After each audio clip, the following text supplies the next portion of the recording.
ಸ್ನೇಹಿತರೆ, ಇಂದಿನಿಂದ ಆರಂಭವಾಗಿ ಈ 5 ದಿವಸದ ಪ್ರವಚನ ಮಾಲೆಯನ್ನು 3 ದತ್ತಿಯ ಆಶ್ರಯದಲ್ಲಿ ಆಯೋಜಿಸಿದ್ದೇವೆ. ಮೊದಲಿಗೆ ಜೆ.ವಿ. ವೆಂಕಟಲಕ್ಷ್ಮಿ ಅವರ ಸ್ಮರಣೆಯಲ್ಲಿ ಅವರ ಕುಟುಂಬದವರು ನೀಡಿರುವ ದತ್ತಿಯ ಆಶ್ರಯ. ವೆಂಕಟಲಕ್ಷ್ಮಿ ಅವರು ನಿವೃತ್ತ ಪ್ರಾಥಮಿಕ ಶಾಲಾ ಶಿಕ್ಷಕಿಯಾಗಿ 80 ವರ್ಷ ತುಂಬು ಜೀವನ ನಡೆಸಿದವರು. ಅನುಕೂಲಸ್ಥರಾಗಿದ್ದರೂ ಕೂಡ ಸರಳ ಜೀವನವನ್ನು ನಡೆಸಿದವರು. ಇಲ್ಲಿಂದ ಮುಂದಿನ 2 ಪಂಕ್ತಿ ಮನಸ್ಸಿಗೆ ಬಹಳ ಭಾವನೆಯನ್ನು ಕೊಡುವಂಥದ್ದು. ತಾವು ಸ್ವತಃ ವಿವಾಹವಾಗದೆ ತಮ್ಮ ಸೋದರಿಯ 2 ಮಕ್ಕಳನ್ನು 64 ವರ್ಷ ಸಾಕಿ ತಮ್ಮ ಕಣ್ಮುಂದೆಯೇ ತೀರಿಕೊಂಡದ್ದನ್ನು ಕಂಡು ನೊಂದವರು. ಅವರ ಸ್ಮರಣೆಯಲ್ಲಿ ಅವರ ಕುಟುಂಬದವರು ಈ ದತ್ತಿಯನ್ನು ಏರ್ಪಡಿಸಿದ್ದಾರೆ.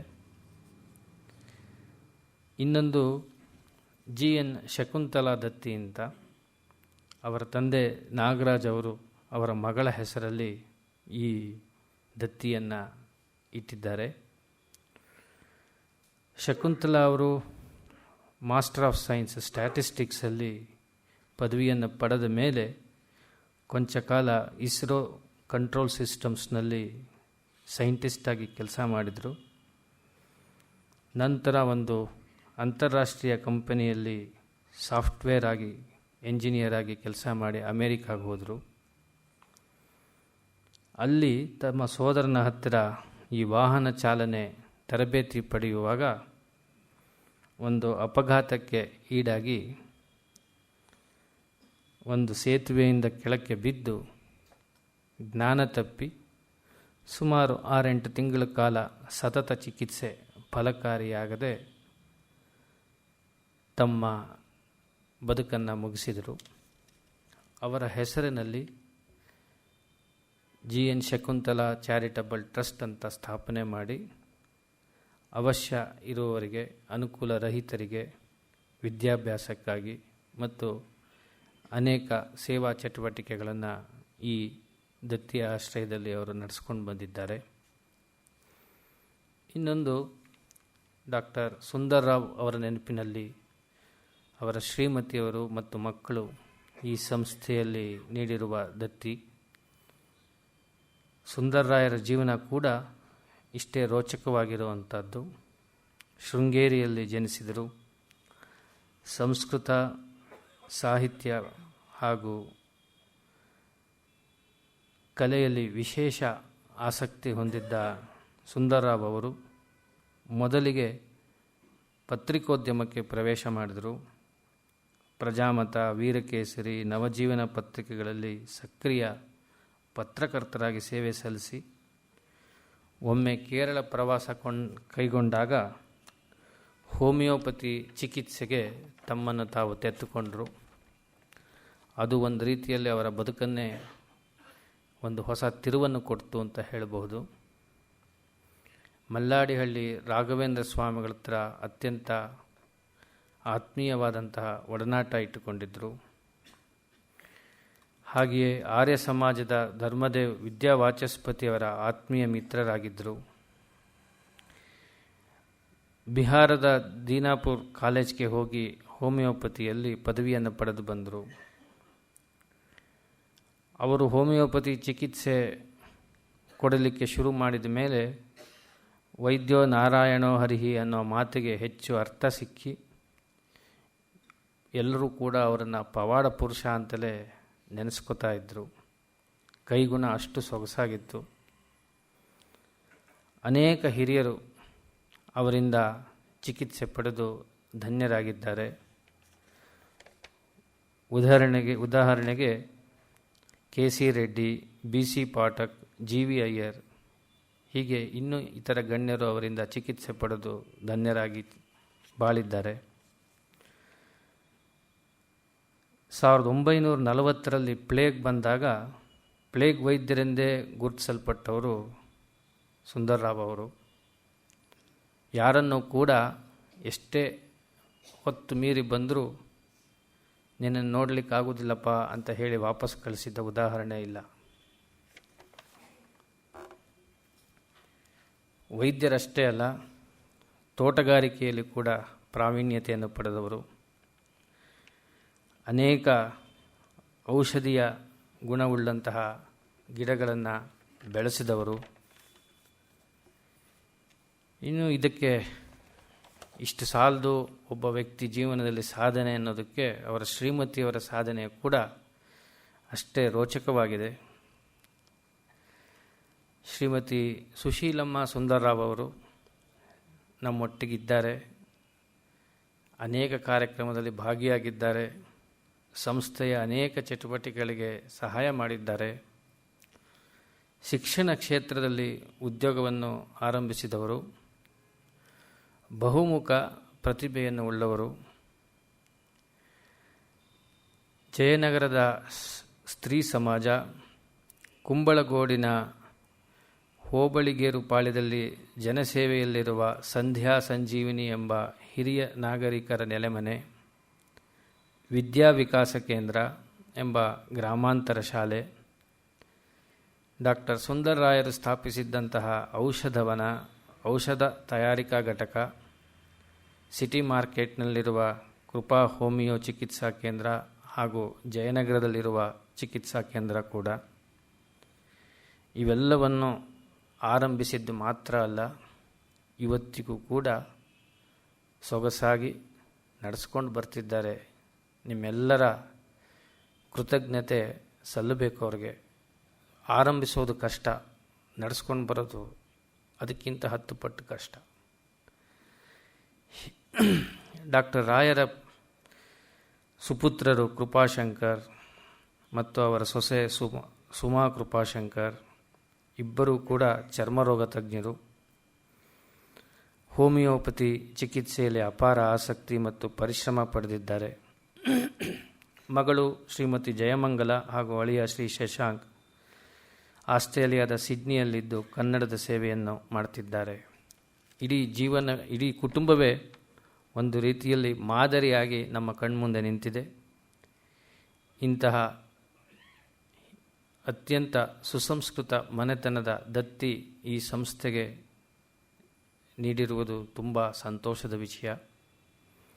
ಈ ದತ್ತಿಯ ನ್ಯಾಸಕರ್ತರೆಲ್ಲರಿಗೂ ಕೂಡ ತಮ್ಮೆಲ್ಲರ ಪರವಾಗಿ, ಸಂಸ್ಥೆಯ ಪರವಾಗಿ ಹೃತ್ಪೂರ್ವಕ ಕೃತಜ್ಞತೆಗಳನ್ನು ಸಲ್ಲಿಸ್ತಾ ಇದ್ದೇನೆ. ವಿದ್ವಾನ್ ಗಣೇಶ್ ಭಟ್ ಹೋಬಳಿ ಅವರಿಗೆ ಈ ದತ್ತಿಯ ನ್ಯಾಸಕರ್ತರೆಲ್ಲರ ಪರವಾಗಿ ಭಕ್ತಿಪೂರ್ವಕದ ಸ್ವಾಗತವನ್ನು ಕೋರ್ತೇನೆ. ತಮ್ಮ ವಿವೇಕ ಚೂಡಾಮಣಿಯ ಚಿಂತನೆಯನ್ನು ಹಂಚಿಕೊಳ್ಳಬೇಕು ಅಂತ ಪ್ರಾರ್ಥನೆ ಮಾಡ್ತೇನೆ. ನಮಸ್ಕಾರ.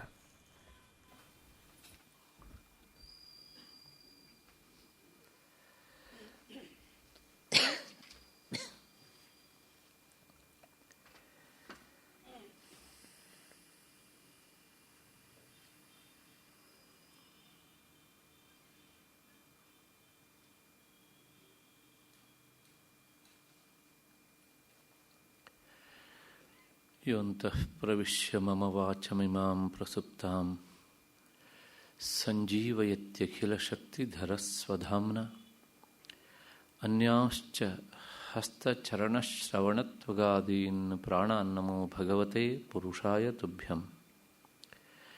ಯಾ ವರ್ಣಪದವಾಕ್ಯಾರ್ಥಗದ್ಯಪದ್ಯಸ್ವರೂಪಿಣಿ ವಾಚಿ ನರ್ತಯತಿ ಕ್ಷಿಪ್ರಂ ಮೇಧಾಂ ದೇವಿ ಸರಸ್ವತಿ. ಸರ್ವವೇದಾಂತ ಸಿದ್ಧಾಂತ ಗೋಚರಂ ತಮಗೋಚರಂ ಗೋವಿಂದಂ ಪರಮಾನಂದಂ ಸದ್ಗುರುಂ ಪ್ರಣತೋಸ್ಮ್ಯಹಂ.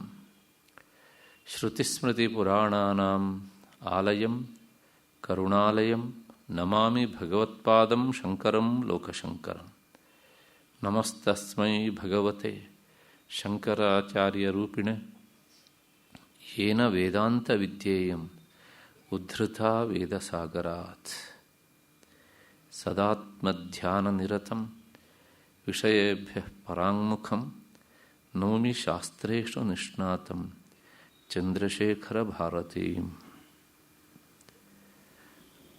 ನನ್ನ ವಿವೇಕ್ ಚೂಡಾಮಣಿಯ ಶ್ರೋತೃ ಬಂಧುಗಳೇ, ಈ ಕಾರ್ಯಕ್ರಮಕ್ಕೆ ದತ್ತಿಯನ್ನು ನೀಡಿ ವ್ಯವಸ್ಥೆಗೊಳಿಸಿದಂತಹ ಆ ಎಲ್ಲ ಕುಟುಂಬದವರೇ ಮತ್ತು ಹಿರಿಯರೇ, ನನ್ನ ಮತ್ತು ನಿಮ್ಮೆಲ್ಲರ ಹೃದಯ ಮಂದಿರವನ್ನು ಬೆಳಗ್ತಾ ಇರುವಂತಹ ಮಹಾಚೈತನ್ಯಕ್ಕೆ ಅನಂತ ಪ್ರಣಾಮಗಳನ್ನು ಸಲ್ಲಿಸ್ತಾ, ಈ 6 ದಿನದ ಚಿಂತನೆಗಳಲ್ಲಿ ಮೊದಲ ದಿನದ ಚಿಂತನೆಗೆ ಮುಂದಾಗ್ತಾ ಇದ್ದೇನೆ. ಹಾಗೆ ಮುಂದಾಗೋಕ್ಕಿಂತ ಮುನ್ನ ಹಿಂದಿನ ಉಪನ್ಯಾಸದ ಸಾರವನ್ನು ಒಮ್ಮೆ ನಿಮ್ಮ ಮುಂದೆ ಇರಿಸಿಬಿಡ್ತೇನೆ. ಆಗ ಇವತ್ತಿನ ವಿಷಯಕ್ಕೆ ಒಂದು ಸ್ವಲ್ಪ ಸಂಗತಿ ಅಂದರೆ ಸಂಬಂಧ, ಲಿಂಕ್ ಅನ್ನೋದು ಸಿಗತ್ತೆ. ಹಿಂದೆ ಈ ಅಧ್ಯಾತ್ಮ ಜ್ಞಾನ ಅಂದರೆ ಬ್ರಹ್ಮಾನಂದ ಎನ್ನುವಂಥದ್ದು ಅದೊಂದು ಮಹಾನಿಧಿ. ಆ ನಿಧಿಯನ್ನು 3 ಹೆಡೆಯ ಮಹಾಸರ್ಪವಾದಂತಹ ಅಹಂಕಾರ ತನ್ನಲ್ಲಿ ರಕ್ಷಿಸಿಕೊಂಡು ಇದೆ. ವಶ್ಯಾತ್ಮನಾದವನು ಅಂದರೆ ಇಂದ್ರಿಯಗಳನ್ನು ಗೆದ್ದವನು ಧೀರ ಅಂತ ಕರೆಸ್ಕೊಳ್ತಾನೆ. ಅಂತಹ ಧೀರ ಮಾತ್ರ ಆ ಆತ್ಮಜ್ಞಾನ ಎನ್ನುವಂತಹ ಕತ್ತಿಯಿಂದ ಆ ಸರ್ಪವನ್ನು ತುಂಡರಿಸಿ ಆತ್ಮಜ್ಞಾನ ಎನ್ನುವಂತಹ ನಿಧಿಯನ್ನು ಪಡೆದುಕೊಳ್ತಾನೆ. ಒಟ್ಟಾರೆ ಈ ಅಹಂಕಾರ ಅಂದರೆ ದೇಹಾತ್ಮ ಬುದ್ಧಿ, ಕೇವಲ ದೇಹ ಅಷ್ಟೇ ಆತ್ಮ ಅಂತಲ್ಲ, ದೇಹ ಮತ್ತು ಇಂದ್ರಿಯ, ಮನಸ್ಸು ಇವೆಲ್ಲವೂ ಸಹ ಅನಾತ್ಮ ವಸ್ತುಗಳ ಆಗಿದ್ದವುಗಳನ್ನು ಆತ್ಮ ಅಂತ ಭಾವಿಸುವುದೇ ಅಹಂಕಾರ. ಇಂತಹ ಅಹಂಕಾರ ಅದು ಸರ್ವ ಅನರ್ಥಗಳಿಗೂ ಸಹ ಅದು ಮೂಲವಾಗಿದೆ. ಅಧ್ಯಾತ್ಮ ಪಥದಲ್ಲಿ ಸಾಗುವಂತಹ ಸಾಧಕರಿಗೆ ಅದು ಏನು ಮಾಡುತ್ತೆ ಅಂದರೆ ಗಂಟಲಿಗೆ ಚುಚ್ಚಿದ ಮುಳ್ಳಿನಂತೆ ಅದು ತೊಂದರೆಯನ್ನು ಕೊಡ್ತಾ ಇರುತ್ತೆ. ಆದರೆ ಹೊರಗಿನಿಂದ ಗಂಟಲಿಗೆ ಚುಚ್ಚಿದ ಮುಳ್ಳು ಎಲ್ಲರ ಅನುಭವಕ್ಕೂ ಬರುತ್ತೆ. ಆದರೆ ಅಹಂಕಾರ ಎನ್ನುವಂಥ ಮುಳ್ಳು ಚುಚ್ಚಿದ್ದು ಕೊನೆಯ ಕ್ಷಣದವರೆಗೂ ಸಹ ಅನುಭವಕ್ಕೆ ಬರುವುದಿಲ್ಲ. ಅದರ ಮಹಾನಷ್ಟ ಗೊತ್ತಾಗೋದು ಯಾವಾಗ ಅಂದರೆ ದೇಹ ಪಾತ ಆಗುವಾಗ. ಅಲ್ಲಿವರೆಗೂ ಅದು ಚುಚ್ಚಿದೆ ಅನ್ನೋದೇ ಗೊತ್ತಾಗೋದಿಲ್ಲ. ಪ್ರಾಯಶಃ ಬಹಳಷ್ಟು ಕಾಯಿಲೆಗಳು ಸಹ ಹಾಗೇನೇ ಇರ್ತವೆ. ಅವು ಒಂದು ಹಂತಕ್ಕೆ ಬರುವವರೆಗೂ ತಾನಿದ್ದೇನೆ ಅನ್ನುವಂಥ ಗುಟ್ಟನ್ನು ಬಿಟ್ಟು ಕೊಡುವುದಿಲ್ಲ. ಆಮೇಲೆ ತಿಳಿಸಿಕೊಡ್ತೇವೆ, ಅಷ್ಟೊತ್ತಿಗೆ ಕಾಲ ಮಿಂಚಿರುತ್ತೆ. ಈ ಅಹಂಕಾರ ಅನ್ನುವಂಥ ಮುಳ್ಳು ಸಹ ಹಾಗೆ ಕೆಲಸ ಮಾಡುತ್ತೆ. ಆದ್ದರಿಂದ ಅಧ್ಯಾತ್ಮ ಸಾಧಕರಿಗೆ ಇದೊಂದು ಮಹಾಕಂಟಕ. ಇಂಥ ಅಹಂಕಾರವನ್ನು ದೂರ ಇಡಬೇಕು. ಹಾಗೆ ದೂರ ಮಾಡಿದ ಮೇಲೆ ಏನು ಮಾಡಬೇಕು? ಅಹಂಕಾರವನ್ನು ತ್ಯಜಿಸಿದ ಮೇಲೆ, ತ್ಯಜಿಸಿಬಿಟ್ಟಿದ್ದೀವಿ ನಾವು ಇವಾಗ ಅಂತ ಅಂದ್ಕೊಳ್ಳೋಣ. ಇವಾಗೇನು ಈ ಜನ್ಮ ಪೂರ್ತಿ ಕಳೆದು ಸಹ ಅದನ್ನು ಬಿಡೋದಕ್ಕೆ ಆಗೋದಿಲ್ಲ. ಅಂದ ಮಾತ್ರಕ್ಕೆ ಹತಾಶರಾಗುವ ಅವಶ್ಯಕತೆ ಇಲ್ಲ. ಆ ಅಹಂಕಾರವನ್ನು ಬಿಟ್ಟ ಮೇಲೆ ಮುಂದೆ ಏನು ಮಾಡಬೇಕು ಅನ್ನೋದನ್ನು 309ನೇ ಶ್ಲೋಕದಿಂದ ಭಗವತ್ಪಾದರು ತಿಳಿಸಿಕೊಡ್ತಾರೆ. ಅನಂತರ ಕರ್ತವ್ಯಂ ಉಪನಿಷತಿ. ಈಗ ಸದ್ಯಕ್ಕೆ ಅಹಂಕಾರ ತ್ಯಾಗ ಮಾಡಿದ್ದೇವೆ ಅಂತ ತಾತ್ಕಾಲಿಕವಾಗಿ ಅಂದ್ಕೊಳ್ಳೋಣ, ಕ್ಷಣಿಕವಾಗಿ ಮಾಡಲಿಕ್ಕೆ ಆಗಲಿಲ್ಲ, ಸುಲಭವೂ ಅಲ್ಲ ಅದು. ಆದರೆ ಅದು ಅಸಾಧ್ಯ ಅಲ್ಲ, ದುಸ್ಸಾಧ್ಯ. ಅಷ್ಟು ಹಿನ್ನೆಲೆಯಲ್ಲಿ ಆ ಅಹಂಕಾರ ಬಿಟ್ಟ ಮೇಲೆ ಏನು ಮಾಡಬೇಕು ಅಂದರೆ, ತಥೋ ಅಹಮಾದೇಹೇ ವಿನಿವರ್ತ್ಯ ವೃತ್ತಿಂ ಸಂತ್ಯಕ್ತ ರಾಗ ಪರಮಾರ್ಥ ಲಾಭಾತ್ ತೂಷ್ಣೀಂ ಸಮಾಸ್ವಾತ್ಮ ಸುಖಾನುಭೂತ್ಯ ಪೂರ್ಣಾತ್ಮನ ಬ್ರಹ್ಮಣಿ ನಿರ್ವಿಕಲ್ಪ. ಇನ್ನೊಂದು ಸಲ ತಥೋ ಅಹಮಾದೇಹೆ ವಿನಿವರ್ತ್ಯ ವೃತ್ತಿಂ ಸಂತ್ಯಕ್ತ ರಾಗ ಪರಮಾರ್ಥ ಲಾಭಾತ್ ತೂಷ್ಣೀಂ ಸಮಾಸ್ತ್ವಾತ್ಮಸುಖಾನುಭೂತ್ಯ ಪೂರ್ಣಾತ್ಮನ ಬ್ರಹ್ಮಣಿ ನಿರ್ವಿಕಲ್ಪ.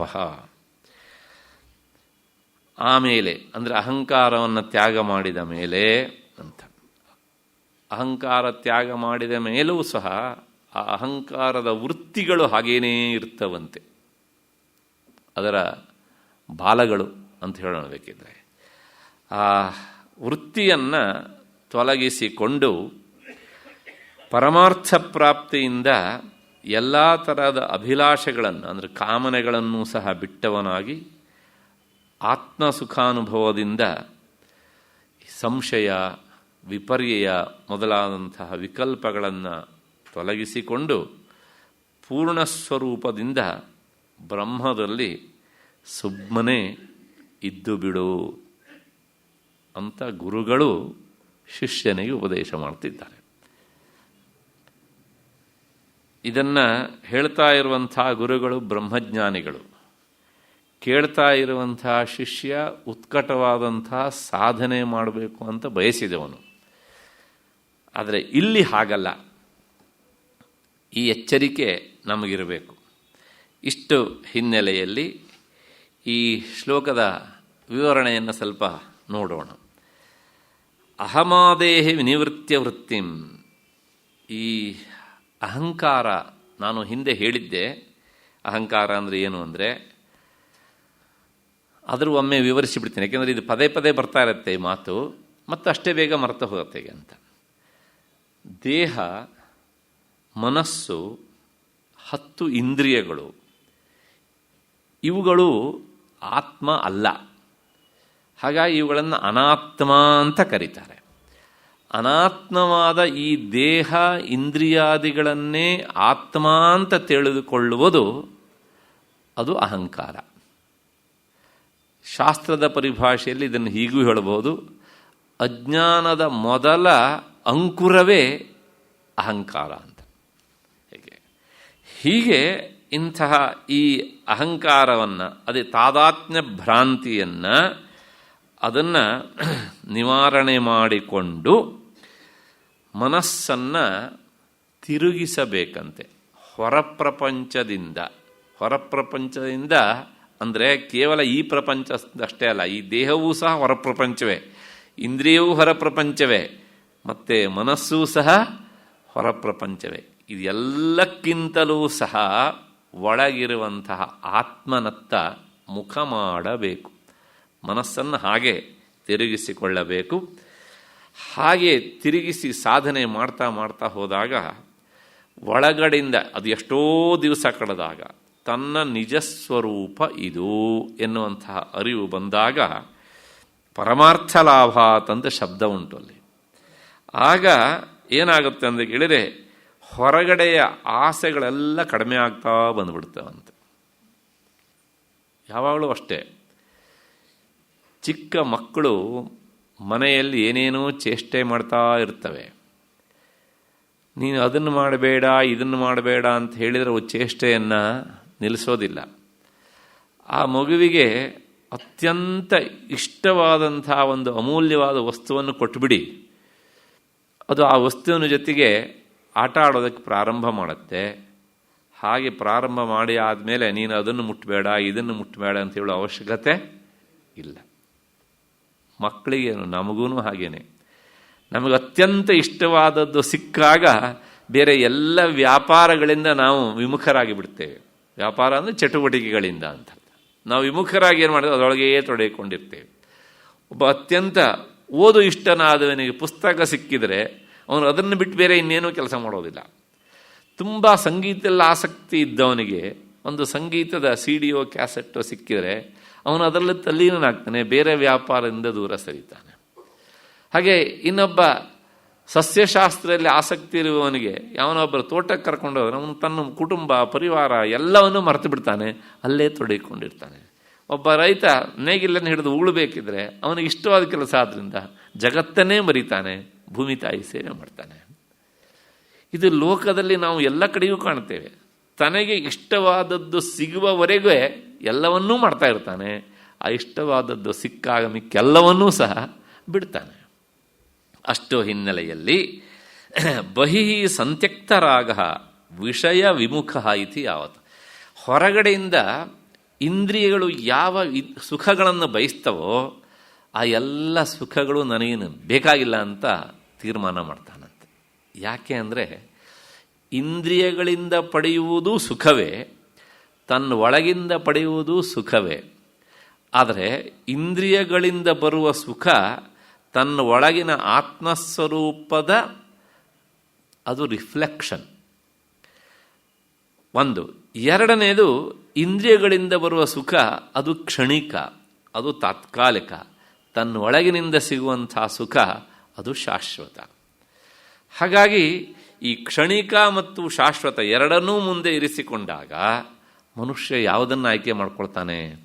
ಶಾಶ್ವತವಾದದ್ದನ್ನೇ ಆಯ್ಕೆ ಮಾಡಿಕೊಳ್ತಾನೆ. ಹಾಗಾಗಿ ಈ ಆತ್ಮಸುಖಾನುಭೂತಿಯಿಂದ ಅವನು ಹೊರಗಿನ ಈ ಸುಖದಲ್ಲಿ ಯಾವುದನ್ನು ಆಯ್ಕೆ ಮಾಡಿಕೊಳ್ಳಿ ಅನ್ನುವಂಥ ಗೊಂದಲಕ್ಕೆ ಒಳಗಾಗುವುದಿಲ್ಲ, ಒಳಮುಖನಾಗಿ ಬಿಡ್ತಾನೆ.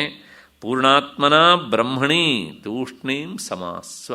ಅಂತಹ ಆತ್ಮವಸ್ತುವಿನಲ್ಲಿಯೇ ನಿನ್ನ ಮನಸ್ಸನ್ನು ಕೇಂದ್ರೀಕರಿಸಿ ತಟಸ್ಥನಾಗಿ ಬಿಡು. ತಟಸ್ಥನಾಗಿ ಬಿಡು ಅಂದರೆ ತಟಸ್ಥನಾಗಿ ಬಿಡ್ತೀಯೇ, ಅದು ಸಿಕ್ಕರೆ ಅಷ್ಟರ ಮಟ್ಟಿಗೆ ಏಕಾಗ್ರತೆಗೆ ಹೋಗಬೇಕು ಮನಸ್ಸು. ಇಷ್ಟು ಈ 309ನೇ ಶ್ಲೋಕದ ಅರ್ಥ. ಮತ್ತೆ ಪುನಃ ಮುಂದಿನ ಶ್ಲೋಕದಲ್ಲಿ ಒಂದು ಎಚ್ಚರಿಕೆಯ ಘಂಟೆಯಾಗಿ ಕೆಲವು ಮಾತನ್ನು ಹೇಳ್ತಾರೆ, ಅಹಂಕಾರಕ್ಕೆ ಸಂಬಂಧಪಟ್ಟಿದ್ದೆ.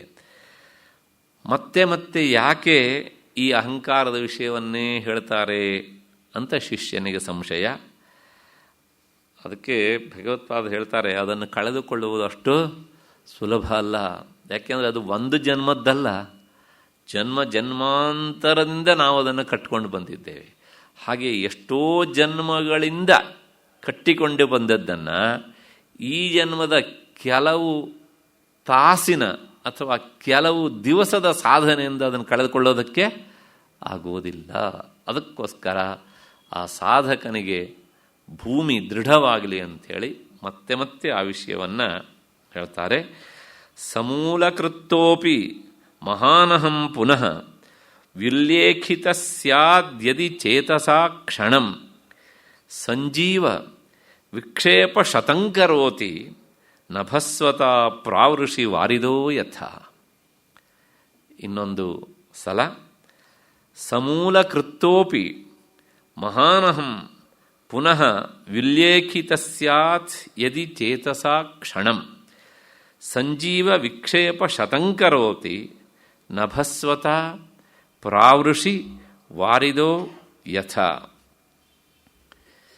ಬೇರು ಸಹಿತವಾಗಿ ಕಿತ್ತ ಬಳಿಕವೂ ಸಹ ಈ ಚಿತ್ತವು ಅಹಂಕಾರವನ್ನು ಸ್ವಲ್ಪ ಸ್ಮರಿಸಿದರೂ ಸಾಕು, ಮಳೆಗಾಲದಲ್ಲಿ ಗಾಳಿಯಿಂದೆದ್ದ ಮೋಡದಂತೆ ಮತ್ತೆ ಕ್ಷಣ ಮಾತ್ರದಲ್ಲಿ ಚೇತರಿಸಿಕೊಂಡು ನೂರಾರು ಬಗೆಯ ವೃತ್ತಿಗಳನ್ನು ಉಂಟು ಮಾಡಿಬಿಡ್ತದೆ.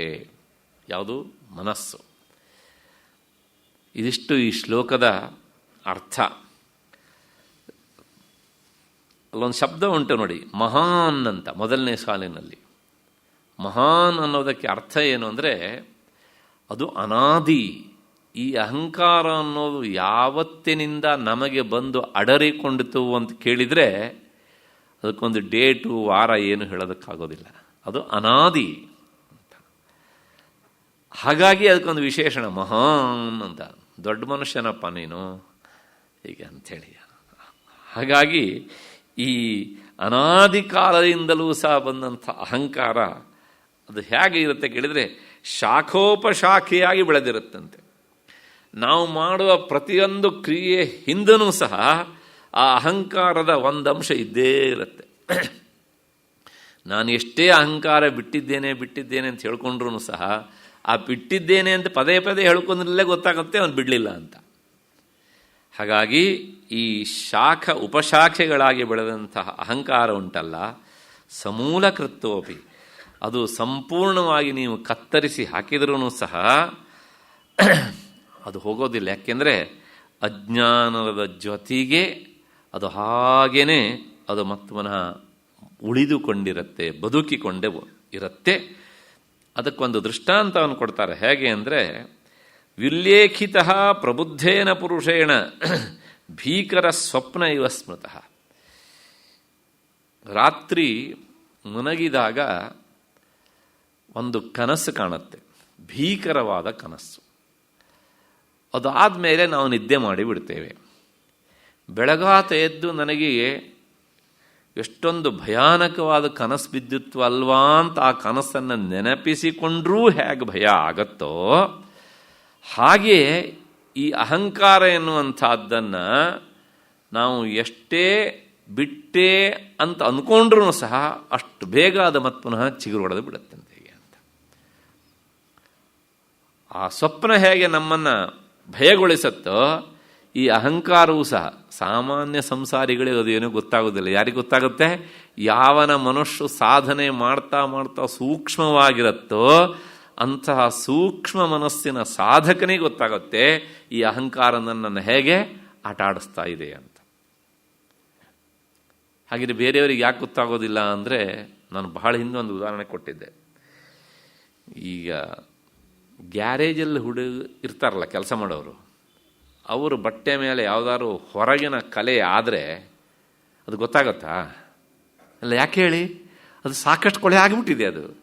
ಆದರೆ ಅದೇ ಒಂದು ಬಿಳಿ ಬಟ್ಟೆ ಹಾಕ್ಕೊಂಡವ್ರ ಬಟ್ಟೆ ಮೇಲೆ ಒಂದು ತೊಟ್ಟು ಬೇರೆ ಯಾವುದಾದ್ರು ಬಣ್ಣ ಕಲೆ ಬಿದ್ದರೂ ಸಹ ಅದು ಏನು ಮಾಡುತ್ತೆ? ಎದ್ದು ಕಾಣುತ್ತೆ. ಯಾಕೆ ಕಾಣುತ್ತೆ ಕೇಳಿದರೆ, ಅಲ್ಲಿ ಕಲೆ ಬಿದ್ದಿದ್ದು ಕಾಣದೇ ಇರುವುದಕ್ಕೆ ಕಾರಣ ಅದು ಮೊದಲೇ ಸಾಕಷ್ಟು ಕೊಳೆಯಾದದ್ದು. ಇಲ್ಲಿ ಕಲೆ ಬಿದ್ದಿದ್ದು ಎದ್ದು ಕಾಣೋದಕ್ಕೆ ಕಾರಣ ಅದು ಸ್ವಚ್ಛವಾಗಿ ಇದ್ದದ್ದು. ಹಾಗೆ ಸಾಧಕನ ಮನಸ್ಸು ಅದು ಸಾಧನೆಗೆ ಒಳಪಟ್ಟು ಸೂಕ್ಷ್ಮವಾಗಿದ್ದಾಗ ಈ ಅಹಂಕಾರ ತನ್ನನ್ನು ಯಾವ ರೀತಿಯಲ್ಲಿ ಹಿಂಸೆಗೆ ದೂಡ್ತಾ ಇದೆ ಅನ್ನೋದು ಸಾಧಕನಿಗೆ ಗೊತ್ತಾಗುತ್ತೆ, ಬೇರೆಯವರಿಗೆ ಗೊತ್ತಾಗುವುದಿಲ್ಲ. ಹಾಗಾಗಿ ಹೇಳ್ತಾರೆ ಭಗವತ್ಪಾದರು, ಅದನ್ನು ನೀನು ಮೂಲ ಸಹಿತವಾಗಿ ಕತ್ತರಿಸಿ ಹಾಕಿದ್ರೂ ಸಹ ಅದು ಹಾಗೆ ಚಿಗುರು ಬಿಡುತ್ತೆ ಅಂತ. ಮತ್ತೆ ಈ ಗರಿಕೆ ಹುಲ್ಲು ಬೇಸಿಗೆಲ್ಲ ಸತ್ತೋಗ್ಬಿಡುತ್ತೆ, ಮಳೆಗಾಲದಲ್ಲಿ ಮತ್ತೆ ಪುನಃ ಚಿಗುರು ಬಿಡುತ್ತಲ್ಲ, ಹಾಗೆ ಅಂತ ಭಗವತ್ಪಾದರು ಇಲ್ಲಿ ಬೇರೆ ಒಂದು ಉದಾಹರಣೆಯನ್ನು ಕೊಡ್ತಾರೆ. ಹೇಗೆ ಅಂದರೆ, ಈ ಬೇಸಿಗೆ ಕಾಲ ಬಂದಾಗ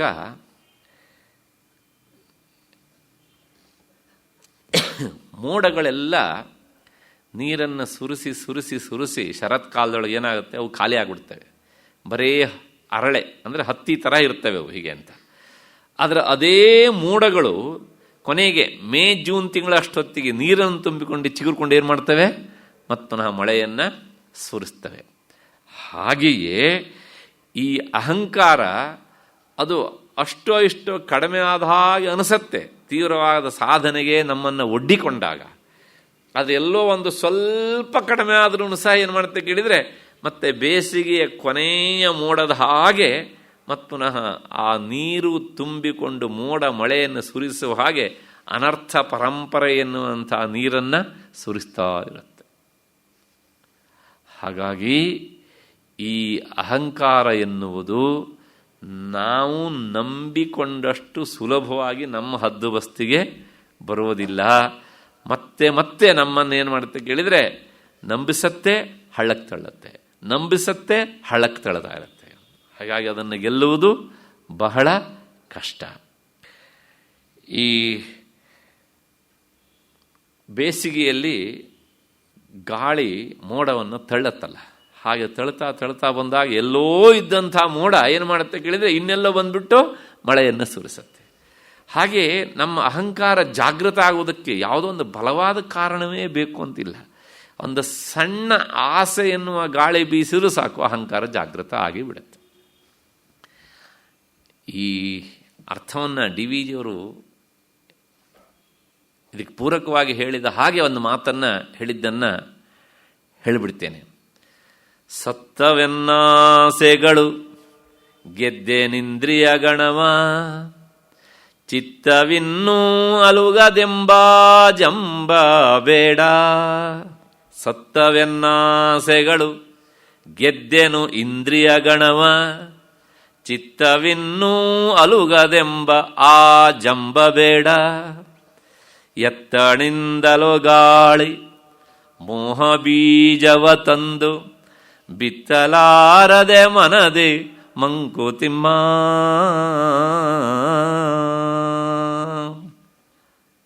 ಎತ್ತನಿಂದಲೋ ಗಾಳಿ ಮೋಹ ಬೀಜವ ತಂದು ಬಿತ್ತಲಾರದೆ ಮನದೆ ಮಂಕುತಿಮ್ಮ.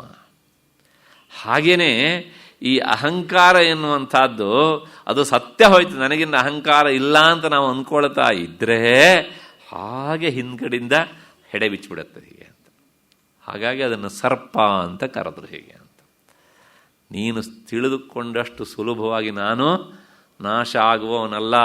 ಯಾಕೆ ಕೇಳಿದರೆ ಆತ್ಮವಸ್ತುವಿನ ಪ್ರತಿಫಲನ ಆಗುವುದು ಅಂತಃಕರಣದಲ್ಲಿ ಅಂತ ಹಿಂದೆ ಬಹಳಷ್ಟು ಬಾರಿ ಹೇಳಿದ್ದೇನೆ.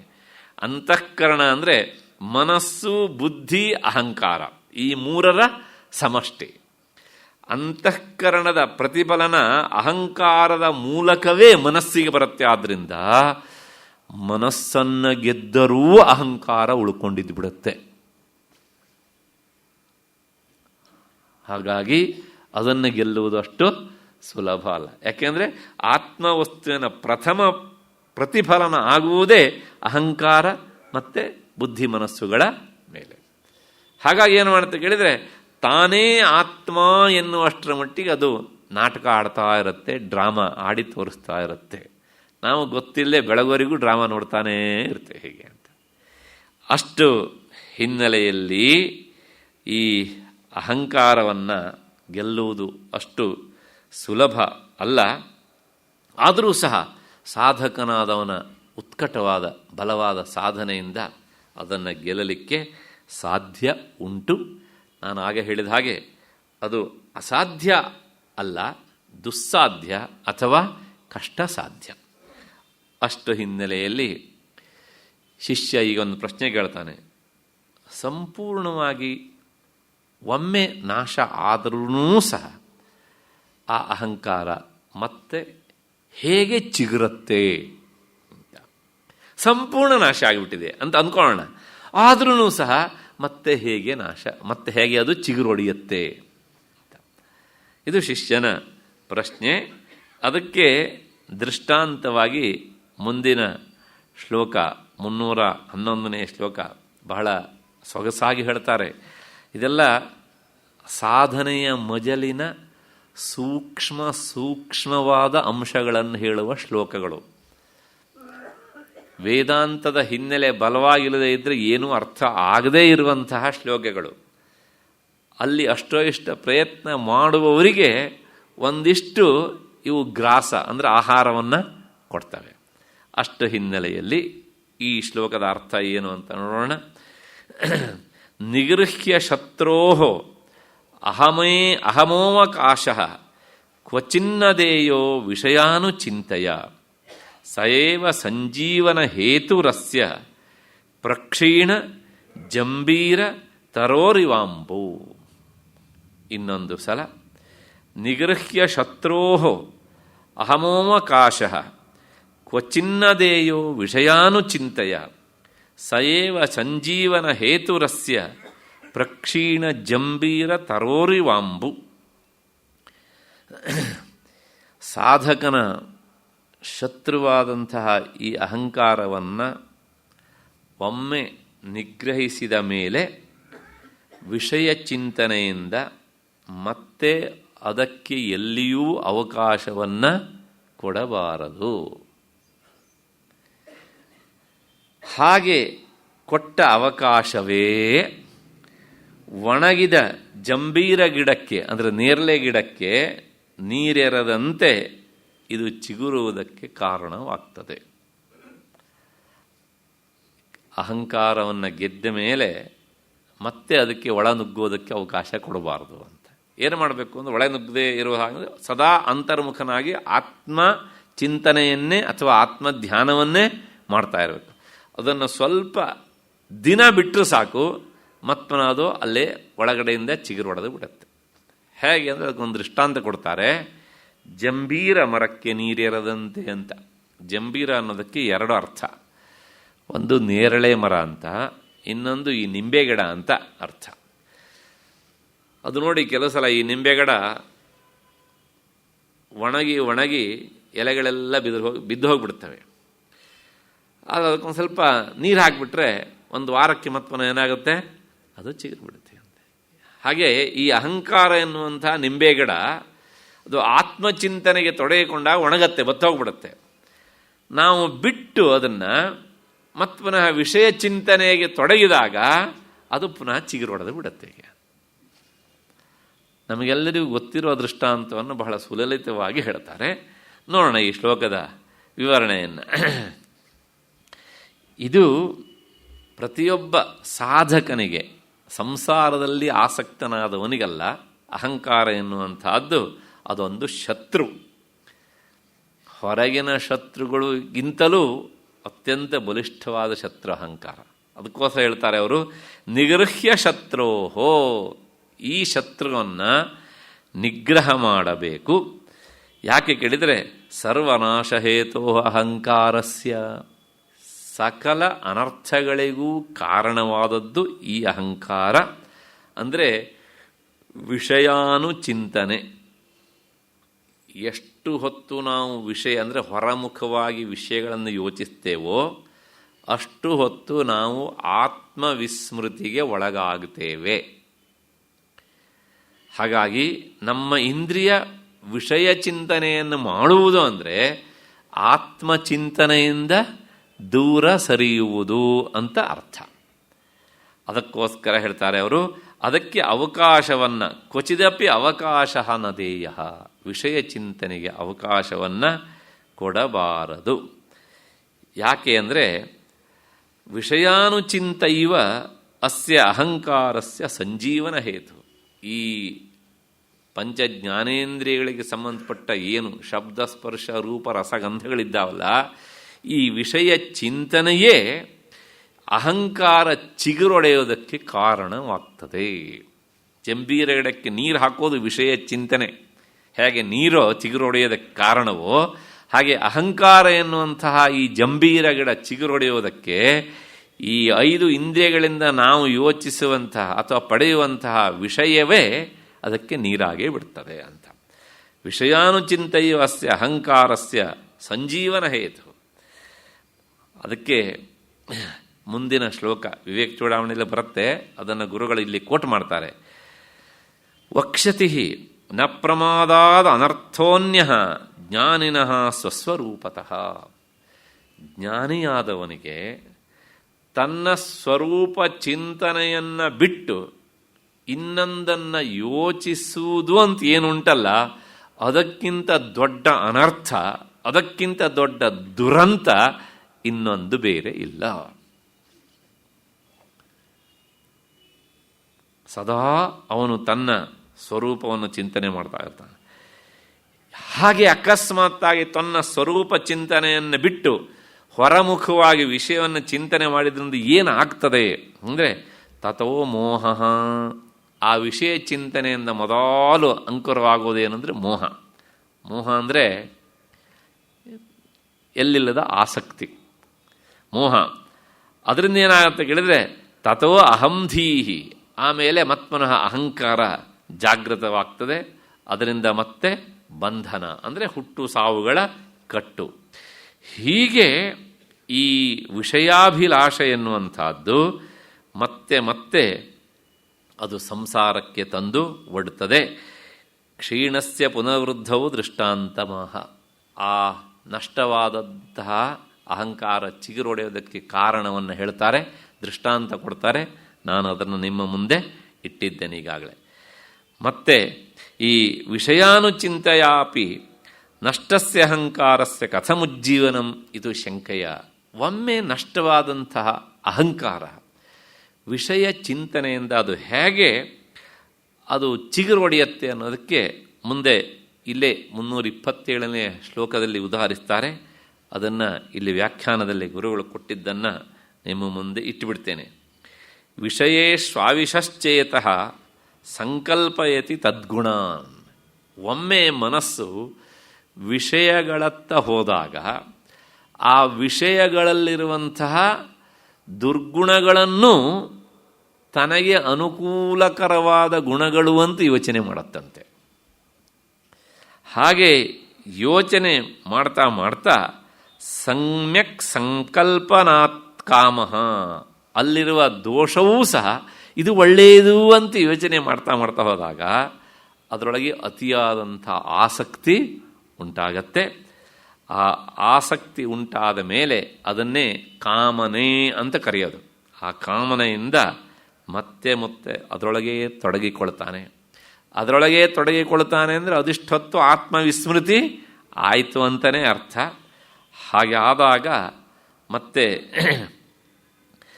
ತತಃ ಸ್ವರೂಪ ವಿಭ್ರಂಶಃ, ತನ್ನನ್ನು ತಾನು ಸಂಪೂರ್ಣವಾಗಿ ಮರಿತಾನೆ. ಹಾಗೆ ತನ್ನ ಆತ್ಮವಿಸ್ಮೃತಿಯಿಂದ ಆತ ಪತತ್ಯಧ, ಕೆಳಕ್ಕೆ ಬೀಳ್ತಾನೆ. ಕೆಳಕ್ಕೆ ಬೀಳ್ತಾನೆ ಅಂದರೆ ಮೇಲಿದ್ದವನು ಕೆಳಕ್ಕೆ ಬಿದ್ದಾನೆ ಅಂತ ಬೀಳ್ತಾನಲ್ಲ, ಹಾಗೆ ಅಂತ ಅರ್ಥ ಅಲ್ಲ.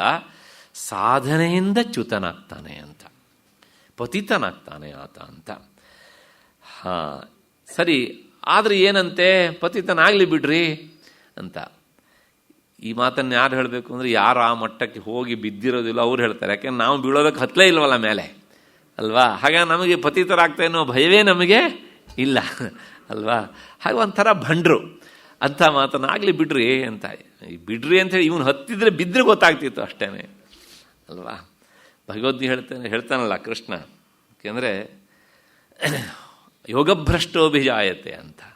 ಒಂದು ಸಲ ಪತಿತನಾದ್ರೆ ಅಷ್ಟಕ್ಕೋಸ್ಕರ ಮತ್ತೆ ಇನ್ನೊಂದು ಜನ್ಮವನ್ನು ಎತ್ತಬೇಕಾಗತ್ತೆ ಹೀಗೆ ಅಂತ, ಅಲ್ವಾ? ಹೀಗೆ ಆ ಸ್ವರೂಪ ವಿಭ್ರಂಶ ಆದಾಗ ಅವನು ಕೆಳಕ್ಕೆ ಬೀಳ್ತಾನೆ, ಪತಿತನಾಗ್ತಾನೆ. ಮತ್ತೆ ಪತಿತನಾದವನಿಗೆ ಮೇಲಕ್ಕೆ ಹತ್ತುವುದು ಅಸಾಧ್ಯ. ಯಾಕೆಂದರೆ ಬಿದ್ದದ್ರಿಂದ ಸಾಕಷ್ಟು ಅವನಿಗೆ ನಷ್ಟ ಆಗತ್ತೆ. ಆ ನಷ್ಟವಾದಾಗ ಬಿದ್ದ ನೋವನ್ನು ದೂರ ಮಾಡಿಕೊಳ್ಳೋದಕ್ಕೆ ಚಡಪಡಿಸ್ಬೇಕು, ಮತ್ತೆ ಅದನ್ನು ಸಾಧನೆ ಮೂಲಕ ಮೇಲಕ್ಕೆ ಹೋಗಬೇಕು ಅಂದರೆ ಅದು ತುಂಬ ಸಮಯ ಹಿಡಿಯುತ್ತೆ ಅಂದರೆ ಮತ್ತೆ ಎಷ್ಟೋ ಜನ್ಮಗಳ ಕಾಲ ಅವನು ಸಾಧನೆಗೆ ಹುಡುಕಿಕೊಳ್ಳಬೇಕಾಗತ್ತೆ. ಇದು ಹೇಗಿರುತ್ತೆ ಕೇಳಿದರೆ, ಮೇಲ್ಗಡೆ ಹೋಗಬೇಕು ಅಂತ ಹತ್ತಿರ್ತಾನೆ, ಕೊನೆಯ ಮೆಟ್ಲನ್ನು ಹತ್ತಿದಾಗ ಕಾಲು ಜಾರಿ ಬಿಟ್ಟರೆ ಹೇಗೆ ಕೆಳಕ್ಕೆ ಬಂದು ಬೀಳ್ತಾನೋ ಹಾಗೆ ಪತಿತನಾಗ್ತಾನೆ. ಅದಕ್ಕೋಸ್ಕರ ಮೊದಲು ಹೊರಮುಖವಾಗಿ ಮನಸ್ಸು ಯೋಚಿಸುವುದಕ್ಕೆ ಅವಕಾಶ ಕೊಡದೆ ಅದನ್ನು ನಿಗ್ರಹಿಸಬೇಕು. ಅಷ್ಟು ಹಿನ್ನೆಲೆಯಲ್ಲಿ ಈಗ ಶಿಷ್ಯ ಕೇಳಿದಂತಹ ಒಂದು ಪ್ರಶ್ನೆ, ಆತ್ಮವಿಸ್ಮೃತಿ ಹೇಗಾಗತ್ತೆ ಅಂದರೆ, ಮನಸ್ಸು ಹೊರಮುಖವಾಗಿ ಹೋದಾಗ ಆತ್ಮವಿಸ್ಮೃತಿ ಉಂಟಾಗಂತೆ. ಆ ಆತ್ಮವಿಸ್ಮೃತಿ ಹೇಗೆ ಅಂದರೆ, ವೈಷಯಿಕಂ ಮನಃ, ಮನಸ್ಸು ವಿಷಯಗಳ ಬೆನ್ನು ಹತ್ತಿ ಹೋದಾಗ ಅದು ಅಲ್ಲಿಂದ ತಕ್ಷಣಕ್ಕೆ ಹಿಂತಿರುಗಿ ಬರುವುದಿಲ್ಲ, ಅದನ್ನೇ ಹಿಂಬಾಲಿಸಿಕೊಂಡು ಹೋಗ್ತಾ ಇರತ್ತೆ. ಆ ವಿಷಯಾಭಿಲಾಷೆಯ ಜೊತೆಗೆ ತುಂಬ ಅದು ನೊಂದ ಮೇಲೆ ಅದನ್ನು ಬಿಟ್ಟು ಈಚೆ ಬರುತ್ತೆ. ಯದಿ ಸಂತತಂ ಸ್ವಸ್ವರೂಪ ನಿಷ್ಠ ತದಾ ಕುತಃ ವಿಷಯ ಚಿಂತ. ಯಾವಾಗಲೂ ಒಳಮುಖವಾಗಿಯೇ ಆತ್ಮಚಿಂತನೆಯನ್ನು ಮಾಡ್ತಾ ಇದ್ದವನಿಗೆ ವಿಷಯಾಭಿಲಾಷೆ ಅನ್ನೋದು ಉಂಟಾಗುವುದಿಲ್ಲ. ಹಾಗೆ ವಿಷಯಾಭಿಲಾಷೆ ಇಲ್ಲದೆ ಇದ್ದವನಿಗೆ ಸಂಕಲ್ಪ ವಿಕಲ್ಪಗಳು ಇಲ್ಲ, ಅಂದರೆ ಮನಸ್ಸು ಹರಿದಾಟ ಹೊಯ್ದಾಟ ಚೆಲ್ಲಾಟಕ್ಕೆ ಒಳಪಡುವುದಿಲ್ಲ. ಯಾವಾಗ ಮನಸ್ಸು ಸಂಕಲ್ಪ ವಿಕಲ್ಪಗಳಿಗೆ ಒಳಗಾಗೋದಿಲ್ವೋ ಅವನಿಗೆ ಕಾಮನೆಗಳೂ ಇಲ್ಲ. ಆದ್ದರಿಂದ ಸ್ವರೂಪ ವಿಸ್ಮೃತಿಯೇ ವಿಷಯ ಚಿಂತನೆಗೆ ಕಾರಣ, ಹೀಗಾದರೂ ಹೇಳ್ಬೋದು. ಅಥವಾ ವಿಷಯ ಚಿಂತನೆಯೇ ಸ್ವರೂಪ ವಿಸ್ಮೃತಿಗೆ ಕಾರಣ. ಎರಡರಲ್ಲಿ ಹೇಗೆ ಹೇಳಿದರೂ ಸಹ ಒಂದೇ. ಅಂದರೆ ಸ್ವರೂಪ ವಿಸ್ಮೃತಿ ಆಗೋದು ವಿಷಯ ಚಿಂತನೆಯಿಂದ, ಅಥವಾ ವಿಷಯ ಚಿಂತನೆಯಿಂದ ಸ್ವರೂಪ ವಿಸ್ಮೃತಿ ಆಗ್ತದೆ ಅಂತ. ಯಾವಾಗ ಈ ಸ್ವರೂಪ ವಿಸ್ಮೃತಿ ಆಗತ್ತೋ ಆಗ ಈ ಅಹಂಕಾರವನ್ನು ಒಳಗಿಂದ ಅದು ಒಂಥರ ಪ್ರಭಾರಿಯಾಗಿ ಕೆಲಸ ಮಾಡೋದಕ್ಕೆ ಶುರು ಮಾಡಿಬಿಡುತ್ತಂತೆ. ಆತ್ಮವಸ್ತುವನ್ನು ಆತ್ಮಧ್ಯಾನದಿಂದ ದೂರ ಸರಿದಾಗ ಈ ಅಹಂಕಾರ ನಾನೇ ಆತ್ಮ ಎನ್ನುವ ಹಾಗೆ ಇನ್ಚಾರ್ಜಲ್ಲೇ ನಿಂತು ಕೆಲಸ ಮಾಡೋಕ್ಕೆ ಶುರು ಮಾಡಿಬಿಡುತ್ತೆ. ಯಾವಾಗಲೂ ಅಷ್ಟೇ, ಆ ಸ್ಥಾನದಲ್ಲಿ ನಿಜವಾಗಿ ಯಾರು ಇರ್ತಾರೋ ಅವರು ಯಾವಾಗಲೂ ಅಷ್ಟು ಕೆಟ್ಟದ್ದನ್ನು ಮಾಡಲ್ಲ. ಈ ದಿನಕ್ಕೆ ರಾಜ ಅಂತ ಕೆಲವು ಸಲ ಬರ್ತಾರೆ ನೋಡಿ, ಅವರಿಂದ ತುಂಬ ಕೆಡಕಾಗ್ಬಿಡುತ್ತೆ. ಹಾಗಾಗಿ ಆತ್ಮನಲ್ಲದ ಅಹಂಕಾರವೇ ಆತ್ಮ ಅನ್ನುವ ಹಾಗೆ ಬಿಂಬಿಸೋಕೆ ಶುರು ಮಾಡಿದಾಗ ಅದರಿಂದ ಅನುಕೂಲ ಆಗೋದಕ್ಕಿಂತ ಅನನುಕೂಲವೇ ಹೆಚ್ಚಾಗಿ ಬಿಡುತ್ತೆ. ಹೀಗೆ ತಾನೇ ಆತ್ಮ ಎನ್ನುವ ಹಾಗೆ ಸಾಧಕನನ್ನು ಭ್ರಮಾಲೋಕದಲ್ಲಿ ಅದು ಓಡಾಡಿಸ್ತಾ ಇರುತ್ತೆ. ಅಷ್ಟಾದ ಮೇಲೆ ಈ ಅಹಂಕಾರದ ಮೂಲಕ ಮನಸ್ಸು ಮತ್ತು ಪ್ರಾಣ, ಈ ಸ್ಥೂಲ ಶರೀರ, ಇವುಗಳೆಲ್ಲವುಗಳಲ್ಲೂ ನಾನೇ ಆತ್ಮ ಎನ್ನುವಂಥ ಭಾವನೆ ಬಂದುಬಿಡುತ್ತೆ.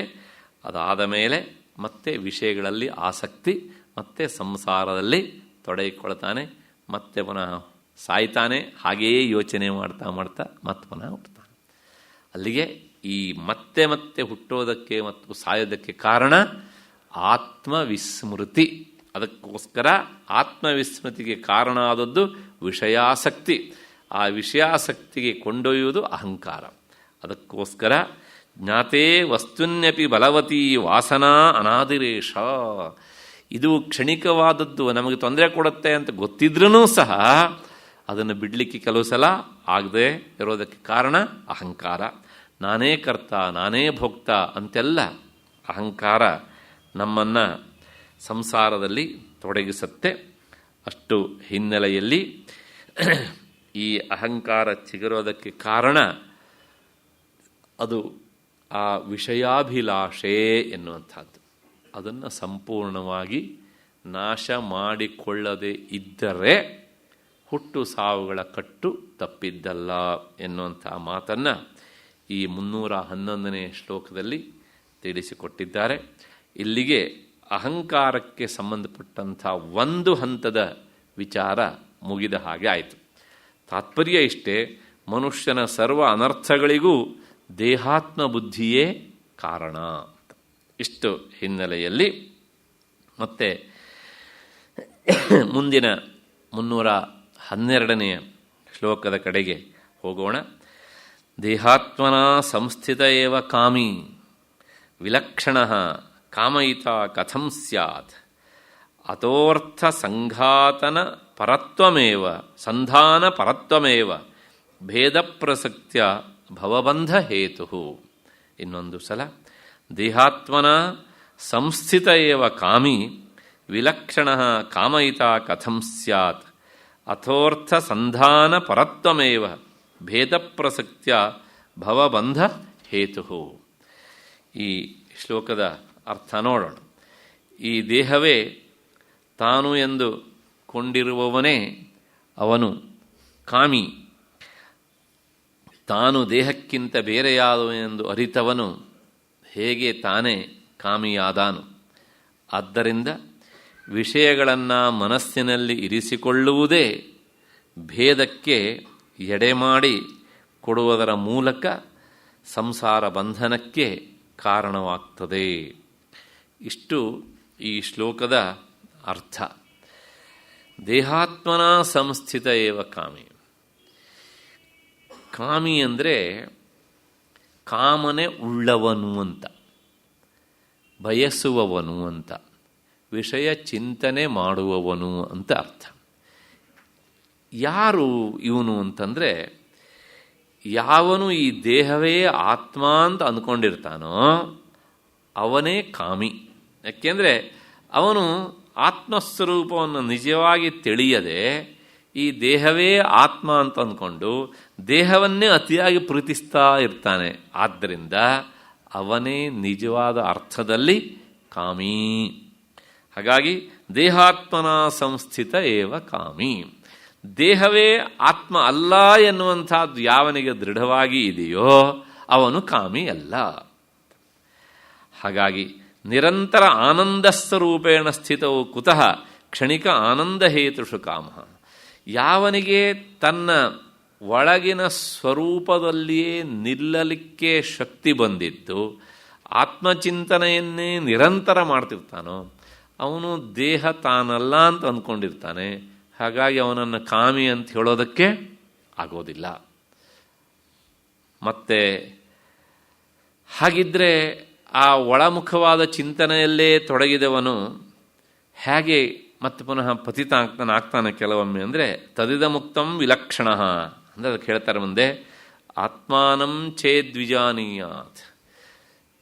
ಅದಕ್ಕೆ ಉತ್ತರ ಆಮೇಲೆ ಹೇಳ್ತೇನೆ ಅಂತ ಗುರುಗಳು ಹೇಳಿ ಆತ್ಮಸ್ವರೂಪದ ಚಿಂತನೆಗೆ ತೊಡಗಿದವನು ಹೇಗಿರ್ತಾನೆ ಅನ್ನೋದನ್ನು ಹೇಳ್ತಾರೆ. ಆತ್ಮಾನಂ ಚೇತ್ ವಿಜಾನೀಯಾತ್, ತನ್ನೊಳಗಿನ ಆತ್ಮಸ್ವರೂಪವನ್ನು ತಿಳಿದವನು ಅಂದರೆ ಇದೇ ತನ್ನ ನಿಜವಾದ ಸ್ವರೂಪ ಅಂತ ತಿಳಿದುಕೊಂಡವನು ಕಿಮಿಚ್ಛನ್ ಕಸ್ಯ ಕಾಮಾಯ ಶರೀರ ಮನುಸಂಜ್ವರೇತ್, ಆತ ಏನನ್ನು ತಾನೇ ಬಯಸ್ತಾನೆ, ಏನನ್ನೂ ಬಯಸೋದಿಲ್ಲ. ಯಾತಕ್ಕೋಸ್ಕರ ತನ್ನ ಶರೀರವನ್ನು ದಂಡಿಸ್ತಾನೆ, ಹಾಗೆ ದಂಡಿಸೋದು ಇಲ್ಲ ಅಂದರೆ ಶರೀರಕ್ಕೆ ಬೇಕಾದಂಥ ತಿಂಡಿ ತೀರ್ಥಗಳನ್ನೂ ಕೊಡೋದಿಲ್ಲ ಅಂತ ಅರ್ಥ. ಹಾಗಾಗಿ ಆತ್ಮಾಭಿಲಾಷೆ ಇರುವವನು ಅವನು ಯಾರಿಗೋಸ್ಕರ ಏನನ್ನೂ ಸಹ ಮಾಡುವುದಿಲ್ಲ. ಅಂದರೆ ಅವನಿಗೆ ಆ ಒಳಗಡೆಯಿಂದ ಸುಖ ಸಿಕ್ಕಾಗ ಅವನು ಸದಾ ತೃಪ್ತನಾಗಿ ಅದರೊಳಗೇ ಲೀನನಾಗಿ ಬಿಡ್ತಾನೆ. ಅವನಿಗೆ ತನ್ನ ಹೊರ ದೇಹದ ಅನುಭವವೂ ಸಹ ಬರುವುದಿಲ್ಲ. ನಾನು ಬಟ್ಟೆ ಹಾಕ್ಕೊಂಡಿದ್ದೇನೋ, ಬಟ್ಟೆ ಹಾಕ್ಕೊಂಡಿಲ್ವೋ, ಸ್ನಾನ ಆಗಿದೆಯೋ, ಸ್ನಾನ ಆಗಲಿಲ್ವೋ, ಈ ಯಾವುದರ ಅರಿವೂ ಸಹ ಪರಿವೆಯೂ ಸಹ ಇರುವುದಿಲ್ಲ. ಅದು ಬಹಳ ವಿಲಕ್ಷಣವಾದಂಥ ಒಂದು ಸ್ಟೇಜ್ ಅದು ಹೀಗೆ ಅಂತ. ಅವನಿಗೂ ಹೊರ ಪ್ರಪಂಚಕ್ಕೂ ಒಂದು ರೀತಿ ಸಂಬಂಧ ಅದು ಕಡಿದು ಹೋಗಿಬಿಡುತ್ತೆ ಅಂತ. ನಮ್ಮ ಊರಿನಲ್ಲಿ ಇಂತಹ ಸ್ಥಿತಿಗೆ ಹೋದಂಥ ಒಬ್ಬ ಸಂಸಾರಿ ಇದ್ದರು. ಪ್ರಾಯಶಃ ನಿಮಗೆ ಗೊತ್ತು, ಹಿಂದೆಲ್ಲ ಈ ಮೈಲಿ ಮಾರಿಕಾ ಬೇನೆ ಅಂದರೆ ರೋಗ ಅಂತ ಬರೋದು. ಆವಾಗ ಕೆಲವು ಸಲ ಊರಲ್ಲಿ ಎಷ್ಟೋ ಮನೆಗಳಲ್ಲಿರುವ ಜನರೆಲ್ಲ ಹಾಗಾಗೆ ಸತ್ತು ಹೋಗ್ತಾ ಇದ್ರು. ನಾನು ಹೇಳ್ತಾ ಸುಮಾರು ಈಗ 70-80 ವರ್ಷಗಳ ಹಿಂದಿನ ಒಂದು ಘಟನೆ ಅಂತ. ಹಾಗೆಯೇ ಆ ಸಂಸಾರಿ ಗೃಹಸ್ಥರ ಬದುಕಿನಲ್ಲಿ ಇಂಥ ಒಂದು ಘಟನೆ ನಡೀತು. ಅವರು ತಂದೆಯನ್ನು ಕಳ್ಕೊಂಡ್ರು, ಮತ್ತು ಅವರ ಪತ್ನಿಯನ್ನು ಕಳ್ಕೊಂಡ್ರು. ಕೊನೆಗೆ ಒಬ್ಬನೇ ಒಬ್ಬ ಮಗ, 4-5 ವರ್ಷದ ಮಗ. ಈ ಘಟನೆಯಿಂದ ಜರ್ಜರಿತ ಅಂತ ಅವರು ಸಂಪೂರ್ಣವಾಗಿ ವಿರಕ್ತರಾಗಿ ಬಿಟ್ಟರು. ವಿರಕ್ತರಾಗಿ ಒಂದು ರೀತಿಯ ಮಾನಸಿಕವಾದಂಥ ನೋವಿನಿಂದ ತೊಳಗ್ತಾ ಅವರು ಪೂರ ಅಂತರ್ಮುಖರಾಗಿ ಬಿಟ್ಟರು. ಅಂತರ್ಮುಖರಾದ ಮೇಲೆ ಅವರು ಅಲ್ಲಿ ತನಗೆ ಮಾರ್ಗದರ್ಶಕರು ಯಾರಾದರೂ ಯೋಗ್ಯರಾದವರು ಬೇಕು ಅಂತ ಅರಸ್ತಾ ಹುಡುಕ್ತಾ ಅಲ್ಲಿರುವಂಥ ಒಬ್ಬ ಯೋಗ್ಯ ಮಠಾಧಿಪತಿಗಳು ಅವರ ಹತ್ರ ಬಂದು ತಮ್ಮನ್ನು ತಾವು ಒಡ್ಡಿಕೊಂಡ್ರು ಹೀಗೆ ಅಂತ.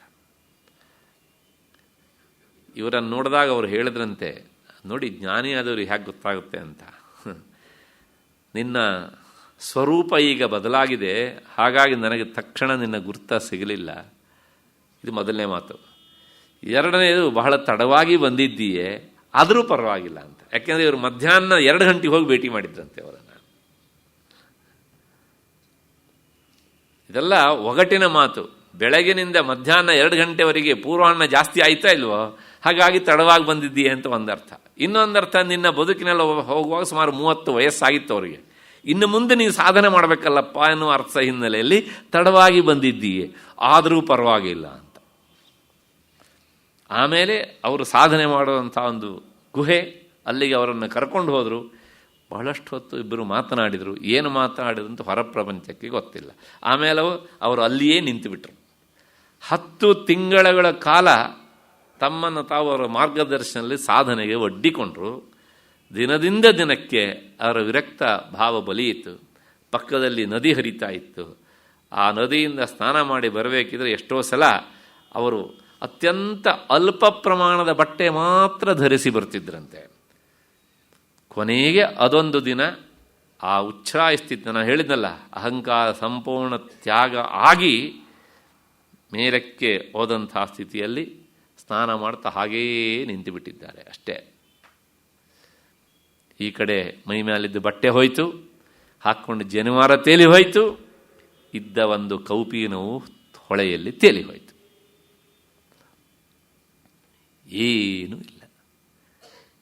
ನೋಡಿ, ಆ ಜ್ಞಾನಿಯಾದವರಿಗೆ ಹೇಗೆ ಗೊತ್ತಾಗುತ್ತೆ ಅಂತ. ಅದಕ್ಕೋಸ್ಕರ ಅವರಿಗೆ ಮಾರ್ಗದರ್ಶಕ ಮಾಡುವಂಥ ಗುರುಗಳು ಹೇಳಿದಂತೆ, ಯಾವತ್ತೂ ಇವರೊಬ್ಬರನ್ನೇ ನೀವು ನದಿಗೆ ಸ್ನಾನಕ್ಕೆ ಹೋಗಲಿಕ್ಕೆ ಬಿಡಬಾರ್ದು, ಯಾರಾದರೂ ಒಬ್ಬರು ಸದಾ ಇದ್ದೇ ಇರಬೇಕು ಅವ್ರ ಜೊತೆಗೆ ಅಂತ. ಮುಂದೊಂದು ದಿವಸ ಈ ಸ್ಥಿತಿಗೆ ಅವ್ರು ಹೋಗ್ತಾರೆ ಅನ್ನೋದು ಗೊತ್ತಿತ್ತು ಅವರಿಗೆ. ತಕ್ಷಣ ಬಂದು ಹೇಳಿದ್ರು ಹೀಗಾಯಿತು ಅಂತ. ಅವ್ರು ಹಾಗೇ ನಿಂತುಬಿಟ್ಟಿದ್ದಾರೆ ನದಿಯಲ್ಲಿ. ಆಮೇಲೆ ಹೇಳಿದಂತೆ, ನಾನು ತಕ್ಷಣ ಬರಲಿಕ್ಕೆ ಹೇಳಿದ್ದೇನೆ ಅಂತ ಹೇಳಿ ಅವರಿಗೆ ಅಂತ. ಆ ಶಿಷ್ಯರು ಹೋಗಿ ಗುರುಗಳು ಅಂತ ಇಷ್ಟು ಹೇಳಿದ್ದೇ ತಕ್ಷಣ ದಿಗಂಬರರಾಗೇ ಬಂದು ನಿಂತು ಬಿಟ್ಟಿದ್ದಾರೆ ಅವರಿಗೆ. ಆಮೇಲೆ ಹೇಳಿದ್ರಂತೆ, ಎಲ್ಲಿ ಸ್ನಾನ ಮಾಡ್ತಾ ಇದ್ದೀವೋ ಅಲ್ಲಿಗೆ ವಾಪಸ್ ನಡಿ ಅಂತ. ಹೋಗಿ ಅವರಿಗೆ ಅಲ್ಲಿಯೇ ದೀಕ್ಷೆಯನ್ನು ಕೊಟ್ಟಿದ್ದಾರೆ. ಅಲ್ಲಿ ಒಂದು ಮಾತು ಬರುತ್ತೆ, ಉತ್ತರಾಭಿಮುಖ ಯಥೇಚ್ಛಂಗಚ್ಚೇತ್ ಅಂತ. ಉತ್ತರ ದಿಕ್ಕಿಗೆ ಮುಖ ಮಾಡಿ ಇಷ್ಟ ಬಂದ ಕಡೆಗೆ ಹೊರಟು ಹೋಗ್ಬೋದು ಅಂತ. ಎಲ್ಲ ಕ್ರಿಯೆ ಆದಮೇಲೆ ಹಾಗೆ ಹೇಳಿದಾಗ ಅವರು ಹಾಗೆ ದಿಗಂಬರರಾಗಿ ಹೋಗಿಬಿಟ್ಟಿದ್ದಾರೆ ಹೀಗೆ ಅಂತ. ಸುಮಾರು 2-3 ವರ್ಷಗಳ ಕಾಲ ಹಾಗೆಯೇ ಸಂಚಾರ ಮಾಡ್ತಾ ಪಶುಪತಿನಾಥನ ದರ್ಶನವನ್ನೂ ಮಾಡಿದರು ಅವರಿಗೆ ಅಂತ. ಮೌನಿ ಬಾಬಾ ಅಂತ ಹೆಸರು ಬಂದ್ಬಿಡ್ತು ಅವರಿಗೆ, ದಿಗಂಬರ ಬಾಬಾ ಅಂತಲೂ ಕರೀತಾರೆ ಹೀಗೆ ಅಂತ.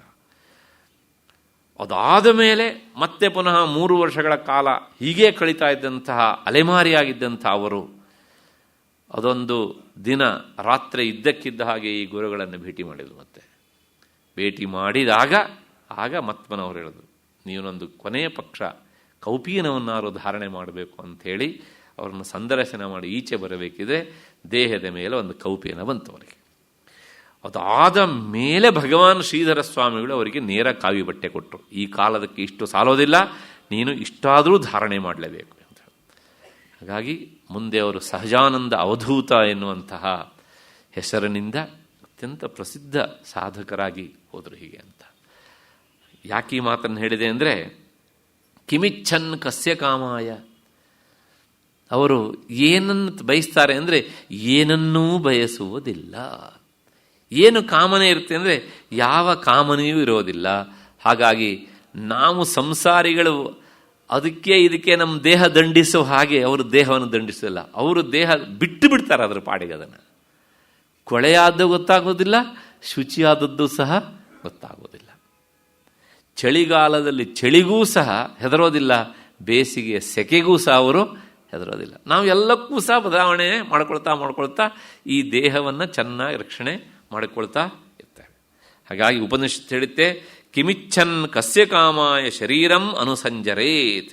ಹಾಗಾಗಿ ಆಪ್ತಕಾಮಂ ಆತ್ಮಕಾಮಂ ಅಕಾಮಂ ಶೋಕಾಂತರಂ. ಯಾಕೆ ಅಂದರೆ ಆಪ್ತಕಾಮ ಮನುಷ್ಯನಿಗೆ ತಾನು ಬಯಸಿದಂತಹ ಮಹಾ ಸಂಪತ್ತು ಸಿಕ್ಕಾಗ ಚಿಲ್ಲರೆ ಸಂಪತ್ತಿನ ಬಗ್ಗೆ ಅವನು ಯೋಚನೆ ಮಾಡಲಿಕ್ಕೆ ಹೋಗೋದಿಲ್ಲ. ಹಾಗೆಯೇ ಈ ಸಾಧಕನಿಗೆ, ಅಧ್ಯಾತ್ಮ ದಾರಿಯಲ್ಲಿ ಸಾಗುವ ಸಾಧಕನಿಗೆ ತನ್ನ ಸ್ವರೂಪ ತಿಳಿದಾಗ ಅದನ್ನು ಬಿಟ್ಟು ಆತ ಇನ್ಯಾವುದನ್ನೂ ಸಹ ಯೋಚಿಸುವುದಿಲ್ಲ. ಹಾಗಾಗಿ ಆತ ಏನು ಮಾಡ್ತಾನೆ ಅಂದರೆ ವಿಷಯಾನುಚಿಂತನ ಆಸಕ್ತಮೇವ ಸ್ವರೂಪ ವಿಭ್ರಂಶನದ್ವಾರ ದೇಹಾದು ಅಹಂತಾ ಮಾಬಾಧ್ಯ. ಹಾಗಾಗಿ ಎಲ್ಲವನ್ನೂ ಸಹ ಬಿಟ್ಟು ಒಳಮುಖನಾಗ್ತಾನೆ. ಅದಿಲ್ಲದೆ ಇದ್ದವರು ಅಂದರೆ ಸಾಧಕರಲ್ಲದೆ ಇರುವವರು ಅವರು ಏನು ಮಾಡ್ತಾರೆ ಅಂದರೆ ಸಾಮಾನ್ಯ ಸಂಸಾರಿಗಳು, ಲೌಕಿಕರು ವಿಷಯಾನುಚಿಂತನೆಯಿಂದ ವಿಷಯದಲ್ಲಿ ತೊಡಗಿಕೊಳ್ತಾರೆ. ಅದರಿಂದ ಸ್ವರೂಪದಿಂದ ಭ್ರಷ್ಟರಾಗ್ತಾರೆ. ದೇಹವೇ ಆತ್ಮ ಅಂತ ಅಂದ್ಕೊಳ್ತಾರೆ. ಮತ್ತು ಭೇದದ ಪ್ರಸಕ್ತಿಯಿಂದ ಮತ್ತೆ ಈ ಹುಟ್ಟು ಸಾವುಗಳ ಕಟ್ಟಿಗೆ ಒಳಗಾಗ್ತಾರೆ. ಹಾಗಾಗಿ ಈ ಸ್ವರೂಪನಿಷ್ಠನಾದವನಿಗೆ ಯಾವ ಕಾಮನೆಯೂ ಇಲ್ಲ, ನಾನು ಬಯಸ್ತಾ ಇದ್ದೇನೆ ಎನ್ನುವಂಥ ಅರಿವೂ ಇರಲಿಲ್ಲ. ಅಂಥವನು ಸದಾ ಬ್ರಹ್ಮನಿಷ್ಠನಾಗಿ ನಿಂತು ಬಿಡ್ತಾನೆ. ಇಷ್ಟು ಈ ಶ್ಲೋಕದ ಅರ್ಥ. ಈಗ ಶಿಷ್ಯ ಮತ್ತು ಪುನಃ ಇನ್ನೊಂದು ಪ್ರಶ್ನೆಯನ್ನು ಕೇಳ್ತಾನೆ. ಇಷ್ಟಾದ್ರೂ ಸಹ ಆ ನಷ್ಟವಾದಂಥ ಅಹಂಕಾರ ಅದು ಮತ್ತೆ ಹೇಗಾದರೂ ಅದು ಚಿಗುರುವ ಸಾಧ್ಯತೆ ಉಂಟಾ ಅಂತ. ಮೊದಲು ಹೇಗೆ ಒಡೆ ಚಿಗುರುತ್ತೆ ಅಂತ ಕೇಳಿದ್ದ. ಇದನ್ನು ಹೇಳಿ ಆದಮೇಲೆ ಅವನಿಗೆ ಮತ್ತೆ ಪುನಃ ಸಂಶಯ ಬಂತು. ನಷ್ಟಪ್ರಾಯವಾದಂಥ ಅಹಂಕಾರ ಅದು ಎಂದಾದರೂ ಮತ್ತೆ ಪುನಃ ಅದು ಚಿಗುರೊಡೆಯತ್ತಾ ಅಂತ ಶಿಷ್ಯ ಕೇಳಿದ್ದಕ್ಕೆ ಈ 313ನೇ ಶ್ಲೋಕವನ್ನು ಉದಾಹರಿಸ್ತಾರೆ ಭಗವತ್ಪಾದರು. ಕಾರ್ಯಪ್ರವರ್ಧನಾದ್ ಬೀಜ ಪ್ರವೃದ್ಧಿ ಪರಿದೃಶ್ಯತೆ, ಕಾರ್ಯನಾಶಾದ್ ಬೀಜನಾಶ ತಸ್ಮಾತ್ ಕಾರ್ಯಂ ನಿರೋಧಯೇತ್. ಇನ್ನೊಂದು ಸಲ, ಕಾರ್ಯಪ್ರವರ್ಧನಾತ್ ಬೀಜ ಪ್ರವೃದ್ಧಿ ಪರಿದೃಶ್ಯತೆ, ಕಾರ್ಯನಾಶಾತ್ ಬೀಜನಾಶ ತಸ್ಮಾತ್ ಕಾರ್ಯಂ ನಿರೋಧಯೇತ್. ಕರ್ಮವು ಹೆಚ್ಚಾದಷ್ಟು ಅದರ ಬೀಜವಾದ ವಾಸನೆಯೂ ಸಹ ಹೆಚ್ಚುತ್ತಾ ಹೋಗ್ತದೆ ಎನ್ನುವಂಥದ್ದು ಲೋಕದ ಅನುಭವದಲ್ಲಿ ಇದೆ. ಕರ್ಮ ಇಲ್ಲ ಅಂತಾದರೆ ವಾಸನೆಯೂ ಸಹ ಇಲ್ಲವಾಗುತ್ತದೆ. ಆದ್ದರಿಂದ ಕರ್ಮವನ್ನು ಇಲ್ಲದಂತೆ ಮಾಡಿಕೊಳ್ಳಬೇಕು. ಇಷ್ಟು ಈ ಶ್ಲೋಕದ ಅರ್ಥ. ವಿವರಣೆಯನ್ನು ನೋಡೋಣ. ಲೋಕದಲ್ಲಿ ಕಾರ್ಯದಿಂದ ಆ ಕಾರ್ಯಕ್ಕೆ ಕಾರಣವಾದದ್ದರ ಸ್ಥಿತಿಯನ್ನು ನಾವು ತಿಳಿದುಕೊಳ್ಳಬಹುದು ಅಂತಾರೆ. ಅಂದರೆ ಕಾರ್ಯದ ಮೂಲಕ ನಾವು ಕಾರಣವನ್ನು ಊಹಿಸಬಹುದು ಹೀಗೆ ಅಂತ. ಹೇಗೆ ಅಂದರೆ ಅದಕ್ಕೊಂದು ಉದಾಹರಣೆ ಕೊಡ್ತಾರೆ ನೋಡಿ. ಒಂದು ಬೀಜವನ್ನು ಭೂಮಿಯಲ್ಲಿ ಬಿತ್ತಿದಾಗ ಅದು ಅಂಕುರವಾಗತ್ತೆ.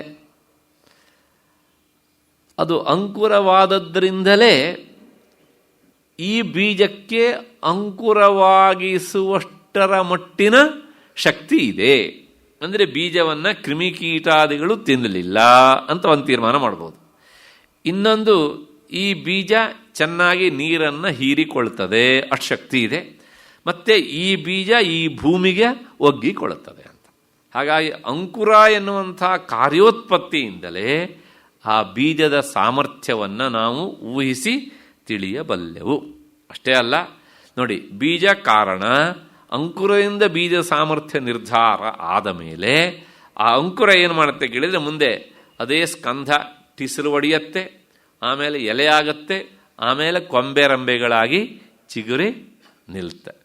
ಹೀಗೆ ಈ ಬೆಳೀತಾ ಬೆಳೀತಾ ಅದು ಹೋಗುತ್ತೆ. ಇದರಿಂದ ಏನೋ ಗೊತ್ತಾಗುತ್ತೆ, ಇಷ್ಟೆಲ್ಲ ಆಗುವ ಹಂತದೊಳಗೂ ಸಹ ಒಳಗಿನಿಂದ ಬೀಜ ಎನ್ನುವಂಥದ್ದು ಸರಿಯಾಗಿ ಕೆಲಸ ಮಾಡಿದೆ ಅನ್ನೋದನ್ನು ನಾವು ತಿಳಿದುಕೊಳ್ಳೋದಕ್ಕೆ ಆಗತ್ತೆ. ಅಲ್ಲಿಗೆ ಏನು ಹೇಳ್ದಂಗಾಯ್ತು ಅಂದರೆ, ಕಾರ್ಯವನ್ನು ನೋಡಿ ನಾವು ಕಾರಣವನ್ನು ತಿಳಿದುಕೊಳ್ಳಬಹುದು. ಇಷ್ಟು ಅಂದಾಯ್ತು. ಮತ್ತೆ ಅಕಸ್ಮಾತ್ತಾಗಿ ಬೀಜ ಇಲ್ಲದೇ ಇದ್ದರೆ ಈ ಕಾರ್ಯ ಎನ್ನುವಂಥದ್ದು ಉಂಟಾಗುವುದಿಲ್ಲ. ಹೇಗೆ ಅಂದರೆ, ಹಾಕಿದ ಬೀಜವನ್ನು ಇಲಿಯೋ ಅಥವಾ ಇರುವೆಯೋ ಕೀಟವೋ ತಿಂದುಬಿಡ್ತು, ಅಂಕುರೋತ್ಪತ್ತಿ ಅನ್ನೋದು ಆಗೋದಿಲ್ಲ. ಹಾಗಾಗಿ ಕಾರ್ಯವನ್ನು ನೋಡಿ ಬೀಜ ಅಂದರೆ ಚಿಗುರದೇ ಇರುವಂತಹ ಕಾರ್ಯವನ್ನು ನೋಡಿ ಬೀಜ ನಷ್ಟ ಆಗಿದೆ ಅನ್ನೋದನ್ನು ನಾವು ತಿಳಿದುಕೊಳ್ಳಬಹುದು. ಅಲ್ಲಿ ಏನು ಹೇಳ್ದಂಗಾಯ್ತು, ಒಟ್ಟಾರೆ ಕಾರ್ಯದ ಮೂಲಕವೂ ಸಹ ನಾವು ಕಾರಣವನ್ನು ತಿಳಿದುಕೊಳ್ಳೋದಕ್ಕೆ ಆಗತ್ತೆ.